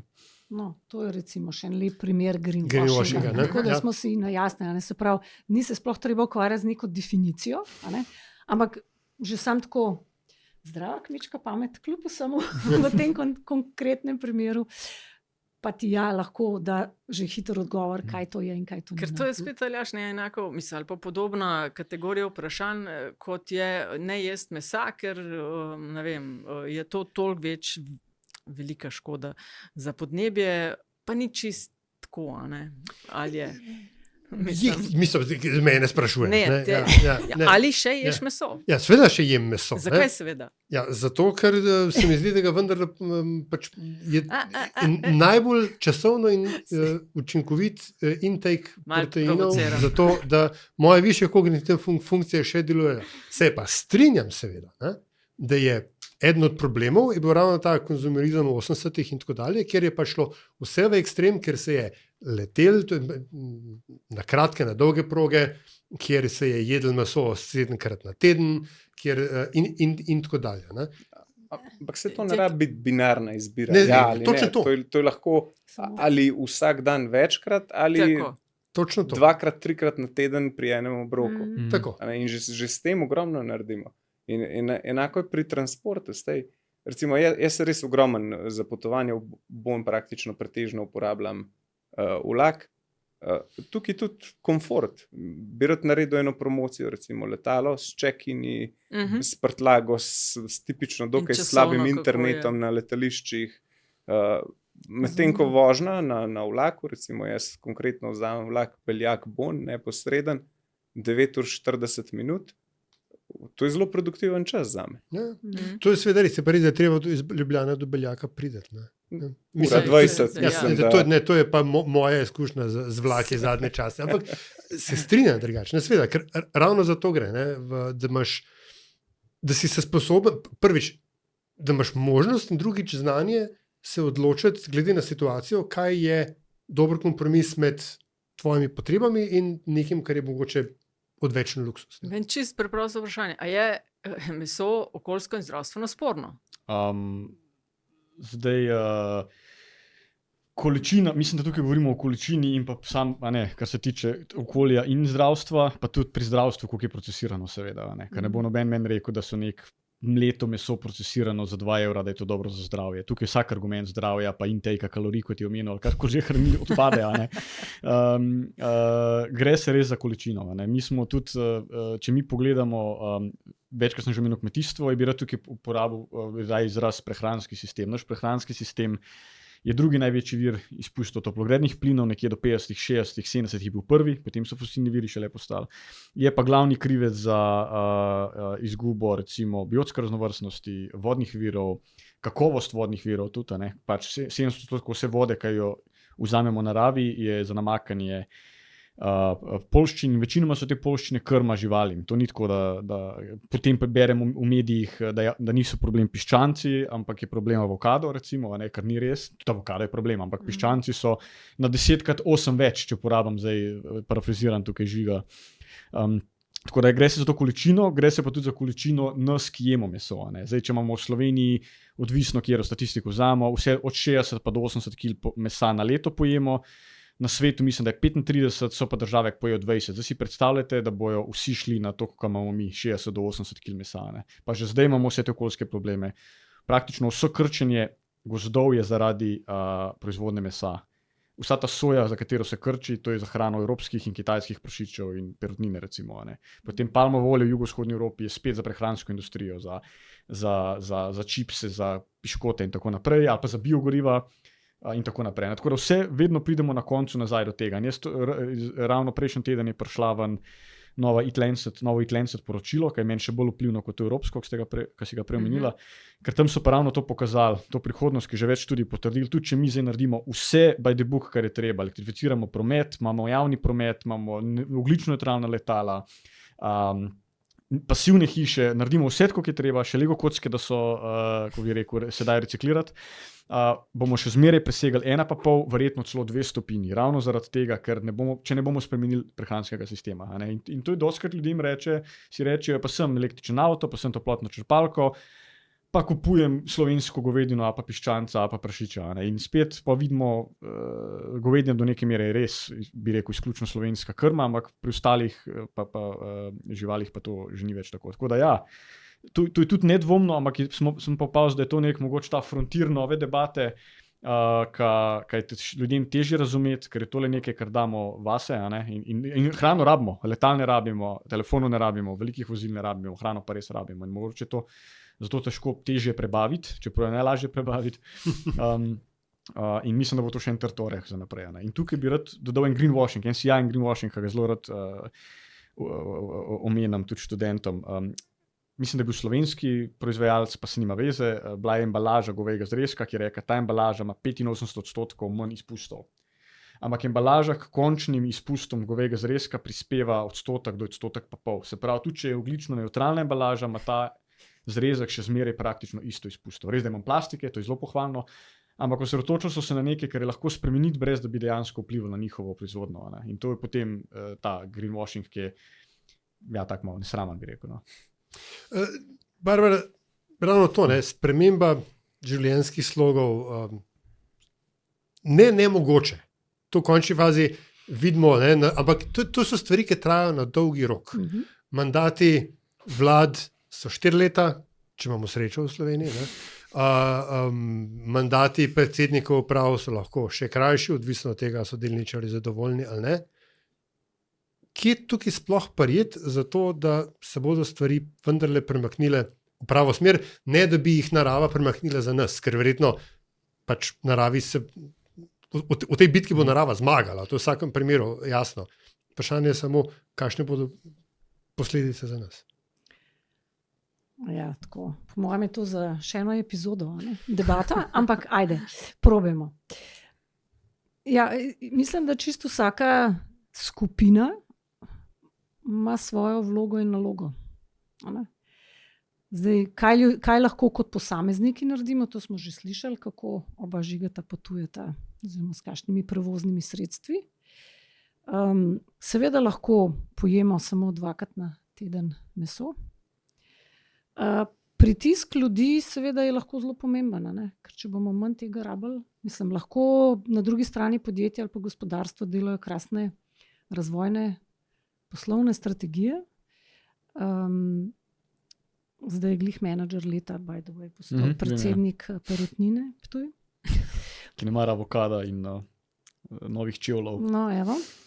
Tako da, ne, spet walk the talk, ali kako že, ne? Delajmo, kar govorimo. Malo resnosti, sorry. Politiki, ne, če ne bojo, mislim, papir vse prenese, ne? In zdaj bomo spet v tej predvolilni kampanji, ki bodo seveda obljubljali in bodo organizirali take in drugačne debate, ki bodo seveda samo neke puhlice lahko na koncu. Ne? Ker kakor je, takoj, ko pridemo do denarnice, do denarja, do podčrto, ne? Profit ali ne profit, se pa stvari zelo ustavijo. Tako da mogoče nisem dala glih nekega pametnega odgovora, ampak jaz bi tako rekla, vsaka skupina, ne? Vsaka skupina deležnikov, tle bo zdaj Nataša zastrigla. Ja, to je eden od izrazov. 10 evrov bomo dali v kasico, v redu. Ja, vsi imamo svojo nalogo, da lahko kaj naredimo.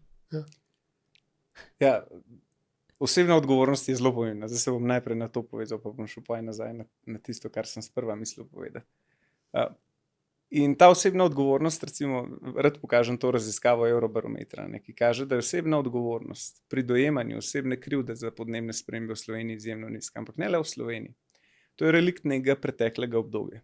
Ko naredimo karto, v kolikšnem deležu se Slovenci oziroma Evropejci počutimo odgovorni za podnebne spremembe, je na tej karti železna zavesa, ki je jasno relikt nekega sistema, kjer je bila odgovornost bolj kolektivna. In tukaj bo prišlo do večje osebne odgovornosti, do večjega zavedanja, da moramo sami do nečesa nekaj narediti z menjavo generacij, tudi druge poti ni.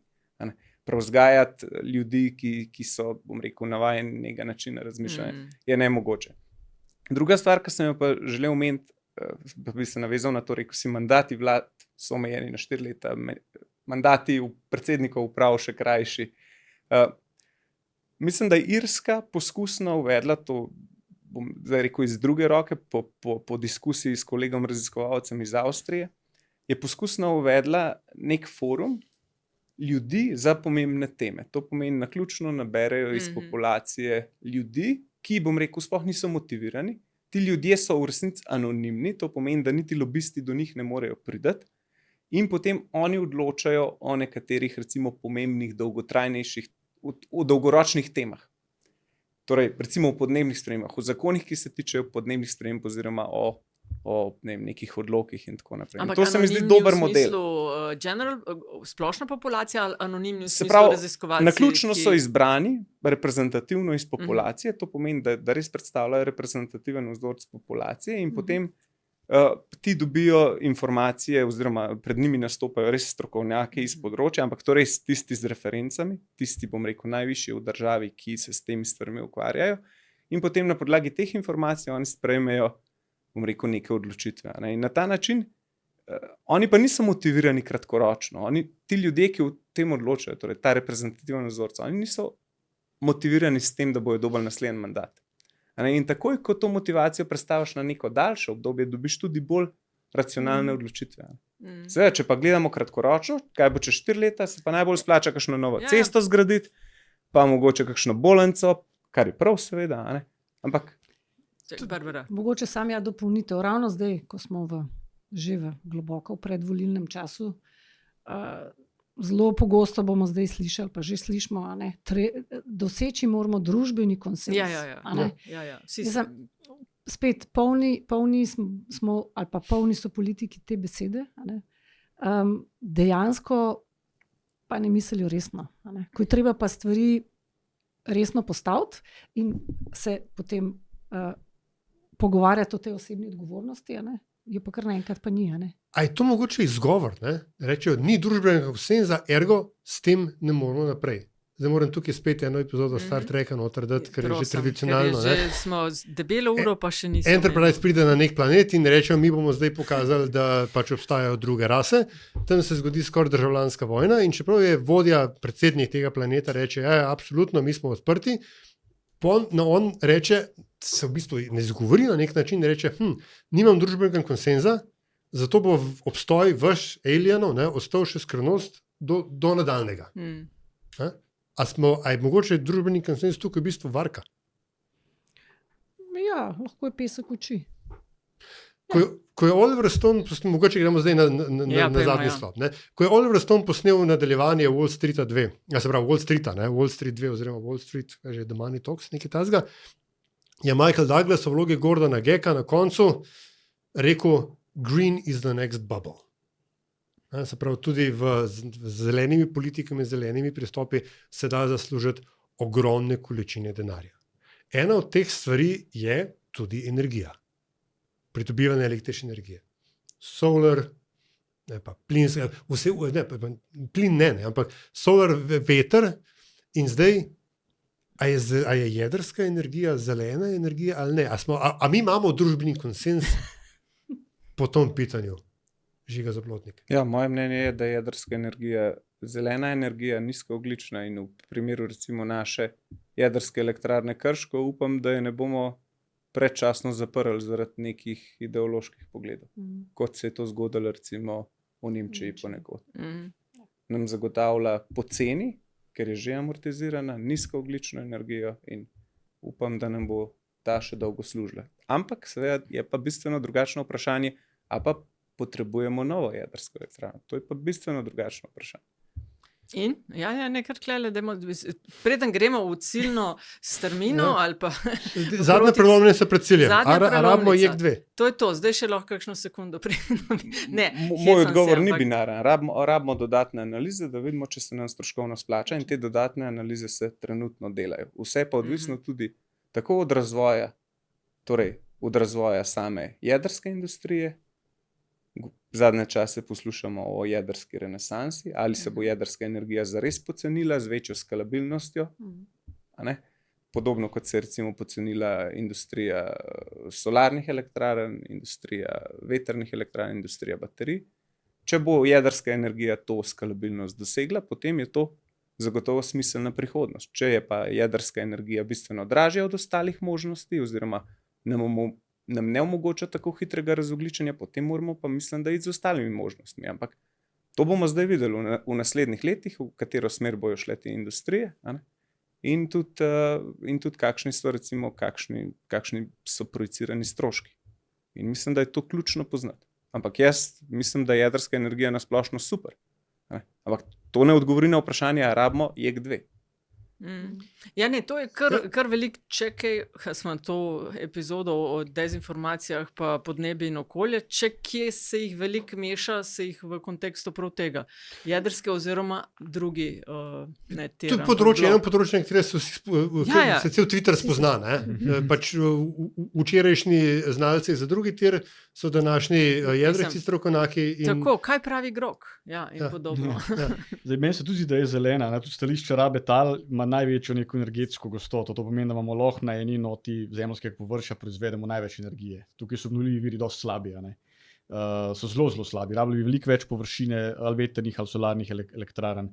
Pričemer je treba dati, da solarne lahko damo na streho in potem ta argument odpade, ker imamo sorabo prostora, če gledamo stališče prostora, ali pa na garažno hišo, ali pa karkoli, ne rabimo dati na kmetijske površine. In z tega stališča se mi zdi super, bi rekel, da je zelena, nizkoogljična, ni pa obnovljiva. Včasih hoče prodati obnovljiva in uran se ne obnavlja. Tudi rudniki urana recimo niso fajn za videti, čeprav tudi obnovljivi viri potrebujejo surovine. Zdaj, jaz, če bi mi nekdo rekel, ali dobimo jutri nek dve, bi jaz rekel, ja, super. Ampak da bomo pa čakali 15 let, ne vemo, koliko bo to stalo. Pričem mi je sploh zanimivo, da ljudje, ki drugače niso za nobeno dolgoročno rešitev, za katere je prepoved motorjev notranje izgorevanja 2035 prehitra, pa kar pri jedrski pa razmišljajo dolgoročno. In tukaj je ta neka diskrepanca, predvsem če grem politike, mislim, da nimajo iskrenih namenov, kar se tiče jedrske energije, ker pri ničemer ostalim jih ne zanima dolgoročni razvoj družbe, pa večja podnebna odpornost, pa da bomo res ogljično nevtralni. In mene malo moti pri vsej tej debati je, ker se skuša mogoče sredstva iz rešitev, za katere dejansko vemo, da čistijo zrak, nižajo izpuste, pa tudi prispevajo k recimo boljšemu proračunu, se pravi obnovljivi viri, da se skuša ta sredstva preusmeriti zdaj v nekaj, kar bo čez 15-20 let. Medtem ko bi jaz rekel, rabimo oboje. Teh 15 let ne smemo mi zadati moratorija na obnovljive vire, ker to se je zgodilo v ZDA recimo, in ostalih podobnih ekonomijah, kjer so v bistvu jedrsko v 90-ih uničili, ker je bil plin cenejši, potem so zato krivili zelene, potem so hoteli jedrsko spet postaviti, zdaj je treba plina se losati, pri čemer vejo, da rečejo, dobro, dajmo izgraditi čez 20, 30, 40 let, vmes pa imamo plina. In to je ta, ko vidiš, ko dodajo to, vmes pa imamo plin, da nekaj ni v redu s tem. Ker plin, tudi če ignoriramo podnebne spremembe, vemo, odkot ga dobimo, tudi onesnažuje zrak.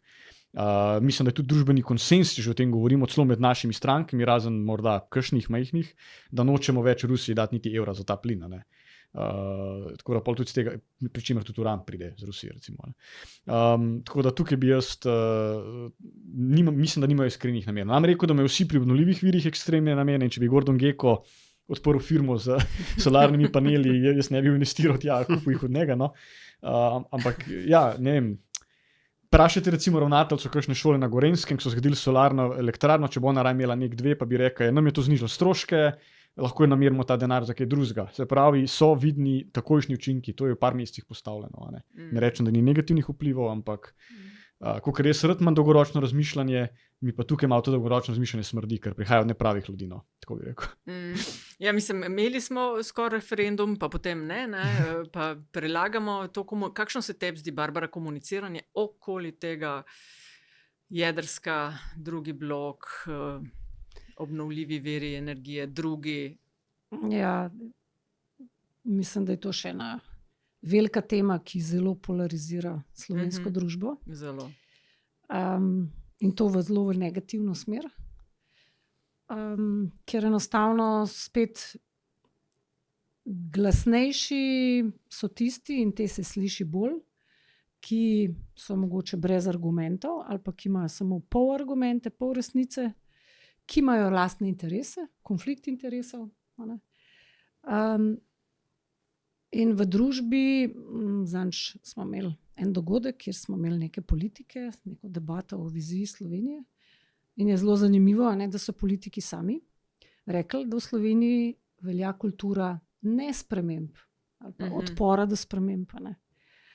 Torej, ja, tle mislim, da kdorkoli bo že te debate vodil resne, bo imel kar velike izzive. V bistvu ljudi zmotivirati, da bodo sploh sodelovali, da bodo poslušali in da bodo potem nekako se čim bolj racionalno odločali. Tako da tle je tako ena taka tema, tako kot, ne vem, za kjerga kolesarja navijamo ali pa za kjer nogometni klub navijamo, mislim, pa so to dosti bolj resne teme. Ali bomo imeli nek dva... Ne, fuzbol je resna tema, to se strinja. Ja, tako da tle moramo tudi paziti. Ampak tako kot v bistvu podnebje, tako kot, ne vem, krčenje brazilskega pragozda vpliva na podnebje v Sloveniji, recimo, če zdaj karikiram, tako v bistvu uvažamo tudi debato samo. Ta kampizem, to, kar si rekla, ta plemenska pripadnost, če naši rečejo, da podnebne spremembe niso antropogene, se pravi, da je njihov vir človek, zelo povzročitelj človek, potem pol to drži, ker so naši tako rekli. Če vodja mojega tabora trdi, da če če ne bomo nehali vsi jesti mesa, potem je to, konc, šlus, fertik, zaprimo štacuno, potem je to. Ne? Spet smo pač hkrati pri kritičnem razmišljanju, ali ne, za oba žiga vprašanje, did you see this coming? Ker pač ta debata ki jo imamo zdaj v Sloveniji, na drugi strani Atlantika, v resnici že dolg časa vre, brbota, gori, pa sploh v anglosaškem svetu, so to zgodbo smo že. Kaj to misliš z drugo stranjo Atlantika, ker tam gremo zdaj v rikvrc? Ne, govorim o pač vseh teh argumentih, ne, v tem smislu, da v resnici ni človek vir. Tako, a je v tej debati v Sloveniji karkoli domorodnega, razen jezika? Ja, jaz mislim, da je. Slovenska družba je še vedno dokaj dobro povezana. Jaz mislim, da imamo dokaj nizko razslojenost in posledično poteka izmenjava znanja, izkušenj med različnimi sloji prebivalstva. In to je lahko naša prednost. To pomeni, da je manjša možnost formiranja nekih povsem izoliranih mehurčkov kot pa drugje. To je posledica naše majhnosti, tega, da se vsi med sabo poznamo. Ne? In posledično mislim, da še vedno lažje ločimo oziroma identificiramo ali pa sprejmemo avtoritete na nekih področjih in jim potem zaupamo. Tako da jaz mislim, da je to naša prednost napram večjim državam, kjer pa je to zapiranje v mehurčke, jaz mislim, da še bolj efektivno. Meni je tudi mogoče tukaj zanimivo, mislim, se strinjam s tem, kjer je Žiga rekel, pogosto govorimo o algoritmih, smo danes že govorili, ampak meni se zdi, da je vloga nekih tradicionalnih medijev še kar bolj pomembna. Ne? Recimo, jaz sem dosti aktiven na teh raznih družabnih omrežjih, še enkrat ni zgodilo, da bo kdo rekel, v živo je to Spodor napisal. Je pa že kdo rekel, zadnjič je bilo pa v Svet 24 ali ne vem kaj, neka babica prebrala, pa sem mu intervju za Gorenjski glas ali ne vem kaj. Se pravi, za take res tradicionalne lokalne medije in se mi zdelo, da je to ljudi nekako bolj se dotaknili. So rekli, pa res, pa to se v Braziliji dogaja, pa to smo mi so krivi. Pa danes ne bo noben od teh podcastov recimo poslušal tudi tega, teh ljudi. Ne, samo tako. Tako sem malo presenečen, da je to vseeno mogoče malo drugače, ker že prej sem bil na Nizozemskem, mislim, da je bilo tega malo manj. So ljudje brali recimo te večje časopise, ampak tukaj se mi zdi, da je to še bolj pomembno, pri čemer je zato ravno naša naloga tudi težja, ker se pa tudi v istih občilih bere nekega drugega uglednega Slovenca, ki nima veze, kot je danes že Žiga omenil, z okoljem, ki ni objavil tudi že na splošni česar 20 let in potem je on tam noter in potem tudi meni nekdo vstal pa reče, ta profesor z elektrotehnike je pa rekel drugače, a ne. Tudi to se mi je že zgodilo, da mi je kdo na ulici vstal pa rekel in seveda potem, ko tam dajo mene, ki sem pod 40 pa neko sivo eminenco ali avtoriteto. Točno vem, koga imaš v misli. Ja, je jasno, komu bojo zaupala. Ne? In potem jaz tam nimam časa, tudi ponovadi sem to z otrokom, nimam časa reči, ta človek ni kredibilen, ne vem kaj, ni izvedel recenziranih študij, ki sploh moj sogovornik ve, kaj to je. Tako da opažam, da je to prednost in pa po eni strani prednost, po drugi strani pa tudi malo nevarnost tega naše debate, no? Da imamo še kar nek tak domač sistem, mogoče belo-rumenega tiska, ki lahko v obe smeri vpliva, pozitivno in negativno. No. Na srečo tudi mi si vimo. Ja, ja. Čist hitro za konec, pa res hvala za sodelovanje v tej epizodi, ampak kaj moramo narediti, da zmagamo? Aj več regulacije, več kritičnega mišljenja, spremeniti šolstvo, izobraževanje o tem, kaj se vam zdi, da bi pomagali, no? Šolstvo gre v pravo smer, zavedanje v splošni javnosti gre v pravo smer z manjšimi skoki navzdol, včasih, ko so druge teme, za splošno javnost bolj pomembne. To se dogaja trenutno, ko imamo, draginjo, inflacijo, ko imamo geopolitično napete razmere, takrat seveda podnebje, okolje zgubi na pomembnosti. To opažajo vse javnomnenjske ankete trenutno. Pomembno je, da konsistentno komuniciramo.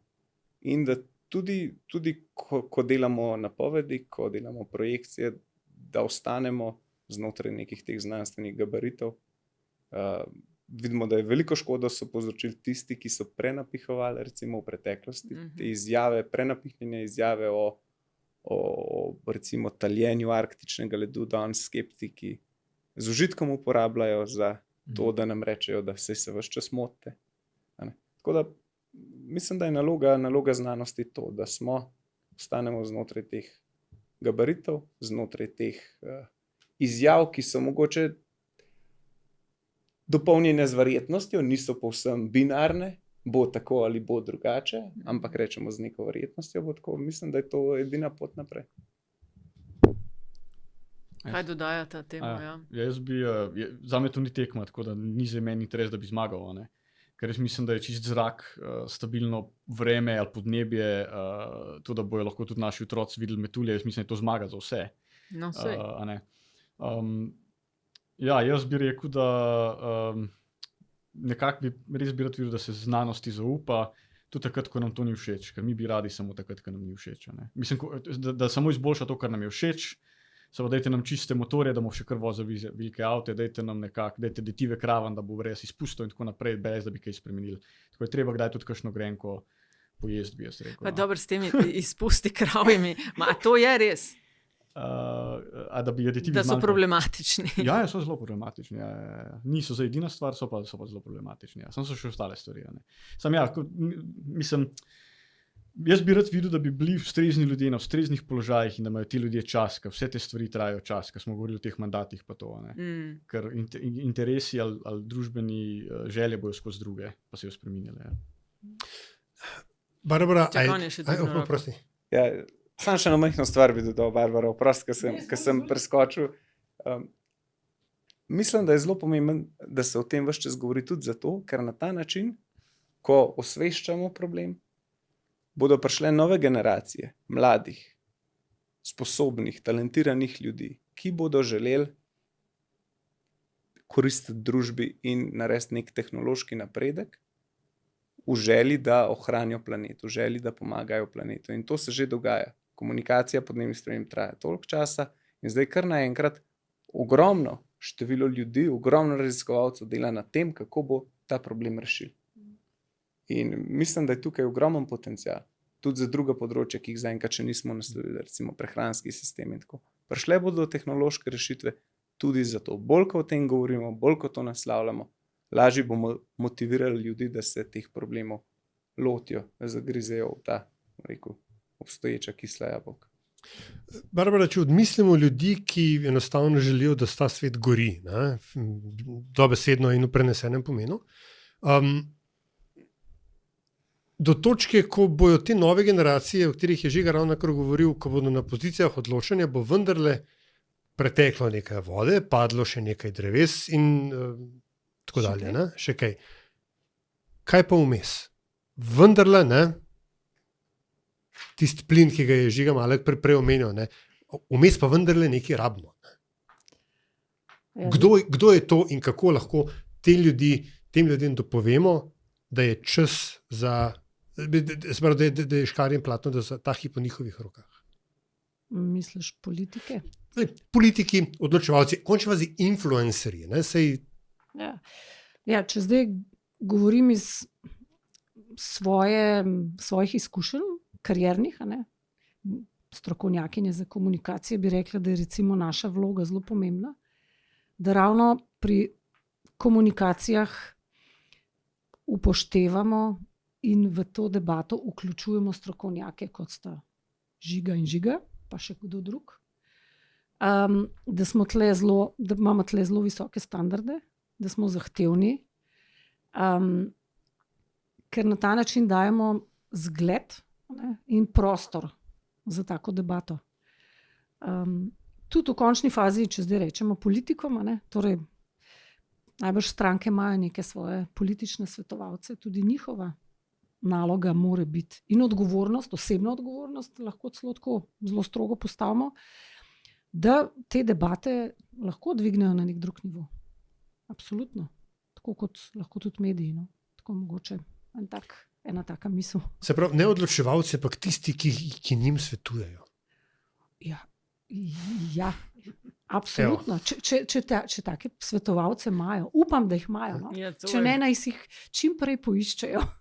Če ne imajo pa to epizodo Evropske četrtine. Za voljo. katero se bomo zelo potrudili, da bi jo čim več ljudi slišali in pogledali. Tako da, Žiga Malek, Barbara Krajnc in Žiga Zaplotnik, najlepša hvala, da ste sodelovali pri snemanju te epizode. Hvala. Hvala. Hvala za povabilo, ne, glas si že daleč. Zdaj pa preizkušava z Aljažem eno mal drug format oziroma Dodatek. kot dodatek. Ja. Kot aktivni poslušalki sta to, o čemer smo se menili, poslušali Zarja Muršič in Katarina Oblak. Vseeno, oblak v resnici. A res Oblak, oprosti, ker sem narobe naglasila. Ki sta se lotili delati zelo pomembnega podcasta, naslovoma Na tankem ledu, in govori točno o takih stvareh, jih bosta naslavljali, kot smo se pogovarjali. Ne? Zdaj pa. Najprej dajte povedati za tiste, ki ne poznajo tega podcasta sploh, čeprav bova dodala povezavo, zakaj Zarja gre v njem, zakaj ste se tega lotili. Začeli smo s podcastom Na tankem ledu, predvsem zato, ker nas zanima, kako uspešni ali pa neuspešni smo pri lovljenju ravnotežja na tem zapletenem sistemu, ki smo ga v bistvu spravili do prepada praktično. In kaj lahko naredimo, predvsem se usmerjava oziroma želiva tudi najti, kaj so te možne rešitve oziroma izpostaviti, upam, da v vsaki epizodi ali pa vsaj v večini epizod govoriti o tem, kaj lahko mogoče mi sami naredimo ali pa za katere politične stranke moramo voliti, da bi recimo se spremenile zadeve in podobno. Kje ste se našli? Wow.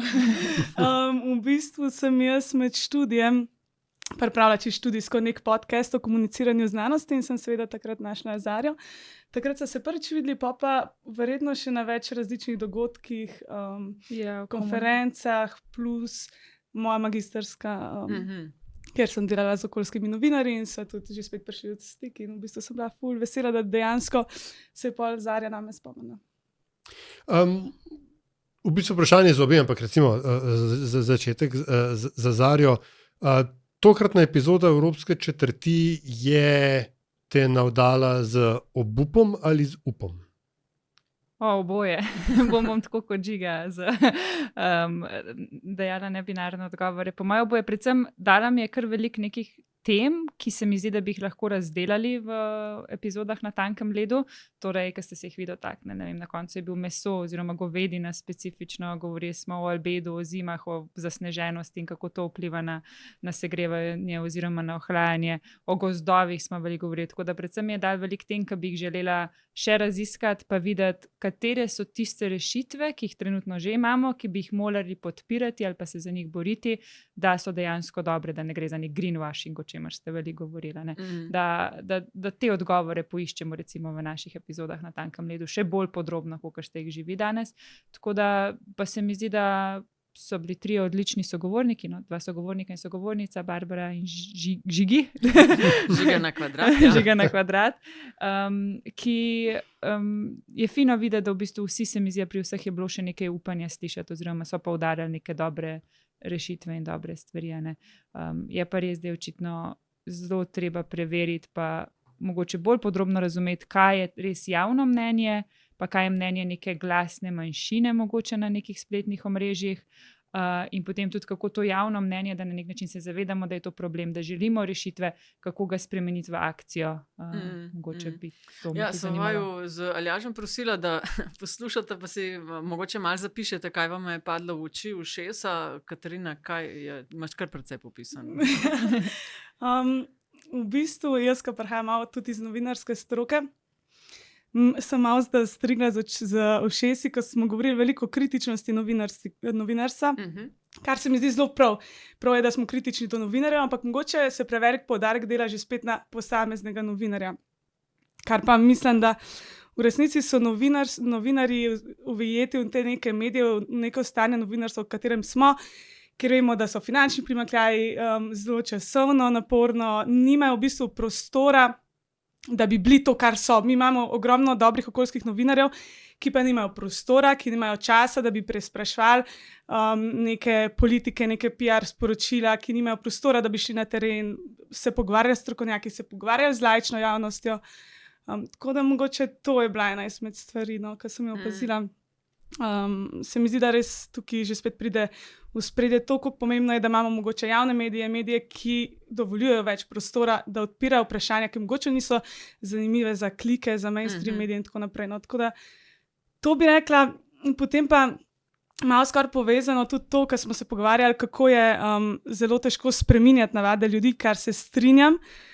Spreminjati navade je zelo, zelo težko, ampak če bomo mi zgradili sistem, ki bo podpiral, ki bo neko podporno okolje temu, da bojo naše spremembe lažje, bo spreminjati navade zelo lažje. Zdaj sem to malo zakomplicirala, ampak zelo enostavno povedano, če bom jaz ne morejo pričakovati od mene, da bom vedno koristila javni prevoz, da se bom vedno peljala v London z vlakom, če je to težja izbira, če je to bolj draga izbira, če je to časovno bolj zahtevna stvar. Se pravi, jaz vedno rečem, da moramo stremeti k nekim rešitvam, ki bojo enostavne za potrošnika. Se pravi, ko bo zdrava, bolj okolju prijazna, bolj družbi prijazna izbira lažja, enostavnejša, bomo zmagali. Ja. Zarja, kaj pa tebi ostalo v spominu, se je zataknilo v grlu ali obležalo v želodcu? V bistvu ne vem, mogoče bolj se mi zdi, kaj mi je mogoče malo manjkalo, če lahko to izpostavim. Sicer je Barbara omenila malo ta gospodarski vidik, ekonomski vidik, zakaj v bistvu, kaj so ta recimo delovna mesta prihodnosti, so se vmes zelo na kratko omenila, in kaj so te možnosti, da v bistvu odkrijemo neke druge načine dela in druge načine delovanja, podobno kot je že Katarina omenila, če se na njo navežem. Torej, da se lažje omogoči ta preskok ljudem, da se lažje spodbudi uporabo javnega prevoza, da se lažje ljudje odločijo za potovanje v London službeno pot z vlakom, ker zato tudi dobijo dopust v službi oziroma jim nekako služba omogoči te načine potovanj. Kaj mislim, je še kaj drugega mogoče zataknilo? Dobro je bilo slišati na koncu poudarek, da imamo izobraževalni sistem zelo dober in to optimizem tudi na nek način, da v Sloveniji so socialne razlike še vedno dosti majhne, da pridemo v stik z zelo različnimi ljudmi, kar je pomembno po moje za tako velik problem, ko so podnebne spremembe oziroma reševanje podnebnih sprememb. Te stvari bi mogoče omenila. No? Kar mi je bilo pa še zanimivo, pa še ko smo govorili, pa mogoče tam nismo čisto odgovore dobili o tem strahu, ali lahko s strahom kaj dosežemo, ali rabimo neke bolj optimistične druge prihodnosti, o katerih govorimo. Pa potem tudi to, da je bilo mnogo napak že narejenih v sami komunikaciji podnebnih sprememb v preteklosti, ko smo zasejali strah ali pa so zasejali strah z nekimi prenapihnjenimi izjavami, ki se zdaj potem vračajo. Točno to, ta pretiravanja, koliko škode naredijo. Ker smo že ravno o tem, tudi v podcastu Na tankem ledu sta moj vtis je bil šli preko tega minimalnega slovenskega truda pri iskanju sogovornikov. Zdaj, sogovornice, ki jih vidve vabita v podcast, so izven tega klasičnega nabora. Moj vtis. Morda se motim, ampak to je moj prvi vtis in to se mi zdi pozitivno. Vprašanje se tukaj nanaša na komuniciranje znanosti, na poenostavljanje sporočila za nestrokovnjake, kot sem recimo jaz.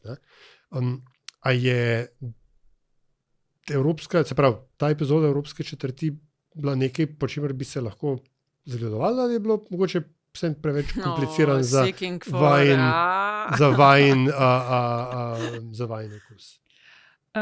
Jaz sem mogoče, imam ta problem, to pristranskost, da sem preveč vpeta v to in zame je bilo na moji ravni. In mi je bilo, mislim, da so tudi vsi trije sogovorniki zelo dobri bili pri tem, da ko so uporabili nek žargonski izraz, so ga potem ponavadi nekako poenostavili in hitro spremenili oziroma dodali razlago zraven, kar se mi zdi super primer tega. Tako da to se mi zdi zelo pomembno. Bom pa še vsem dodala, zakaj sva se midve tudi pred epizodo, ki jo pripravljava za ta četrtek za Na tankem ledu, sva imeli debato, dati kar v bistvu samo cel intervju z gostom ven, ali bi raje razdelali na zgodbo in podobno delali kot v prvi epizodi, ker še vedno to je podcast, ki zdaj nastaja in ful bova hvaležni komentarjev in vseh predlogov, da ga čim bolj izboljšamo, da bo dejansko na voljo in razumljive te vsebine vsem oziroma čim večjem delu javnosti. In sva se potem že spet odločili, da sva bo v bistvu razrezali pogovor ravno zaradi tega, da nekako imava možnost parafrazirati nekatere stvari, še enkrat pojasniti iz najnega vidika. Ampak mogoče, Katarina, imaš še ti kaj za dodati? Mislim, meni se je zdelo zelo, moram reči, da pač definitivno tak pogovor zahteva veliko koncentracije, ampak se mi zdi, da pa ne smemo podcenjevati poslušalcev. No. Tudi sogovorniki danes so bili zelo, kot si rekla, zelo spretni z besedami, znali so poenostaviti stvari, ki se mogoče slišijo preveč komplicirane, ampak hkrati pa vseeno poslušamo o podnebnih spremembah, o okoljski krizi že kar nekaj let zdaj in ne smemo misliti, da pa moramo pa zdaj čisto vsako besedo ljudem še enkrat narediti slovarček. No. Tako da ta nek ravnovesje moramo tukaj sigurno iskati. Super vam hvala, no, da ste poslušali aktivno skupaj z nami in za te poudarke, ki ste jih dali. Tako da vse dobro v vajnemu podcastu in upam, da lahko vaju še kdaj podsukamo za rokav. Seveda, hvala za povabilo. To je bila Evropska četrt. Hvala za vašo pozornost. Predlogi, mnenja so kot vedno zelo dobrodošli. Hvala tudi za vaše pohvale in kritike, ki jih delite z nama in seveda tudi za vse investicije, ki jih namenjate razvoju in produkciji naših vsebin. Jaz pa dodam, da je avtor glasbene podlage Peli iz podcasta Opravičujemo se za vse nevšečnosti. Če vam je vsebina všeč, bo pomagalo, da nas najde še kdo, če naj ocenite pri vašem izbranem podcast ponudniku. Sicer pa hvala za vašo družbo in se slišimo spet kmalu.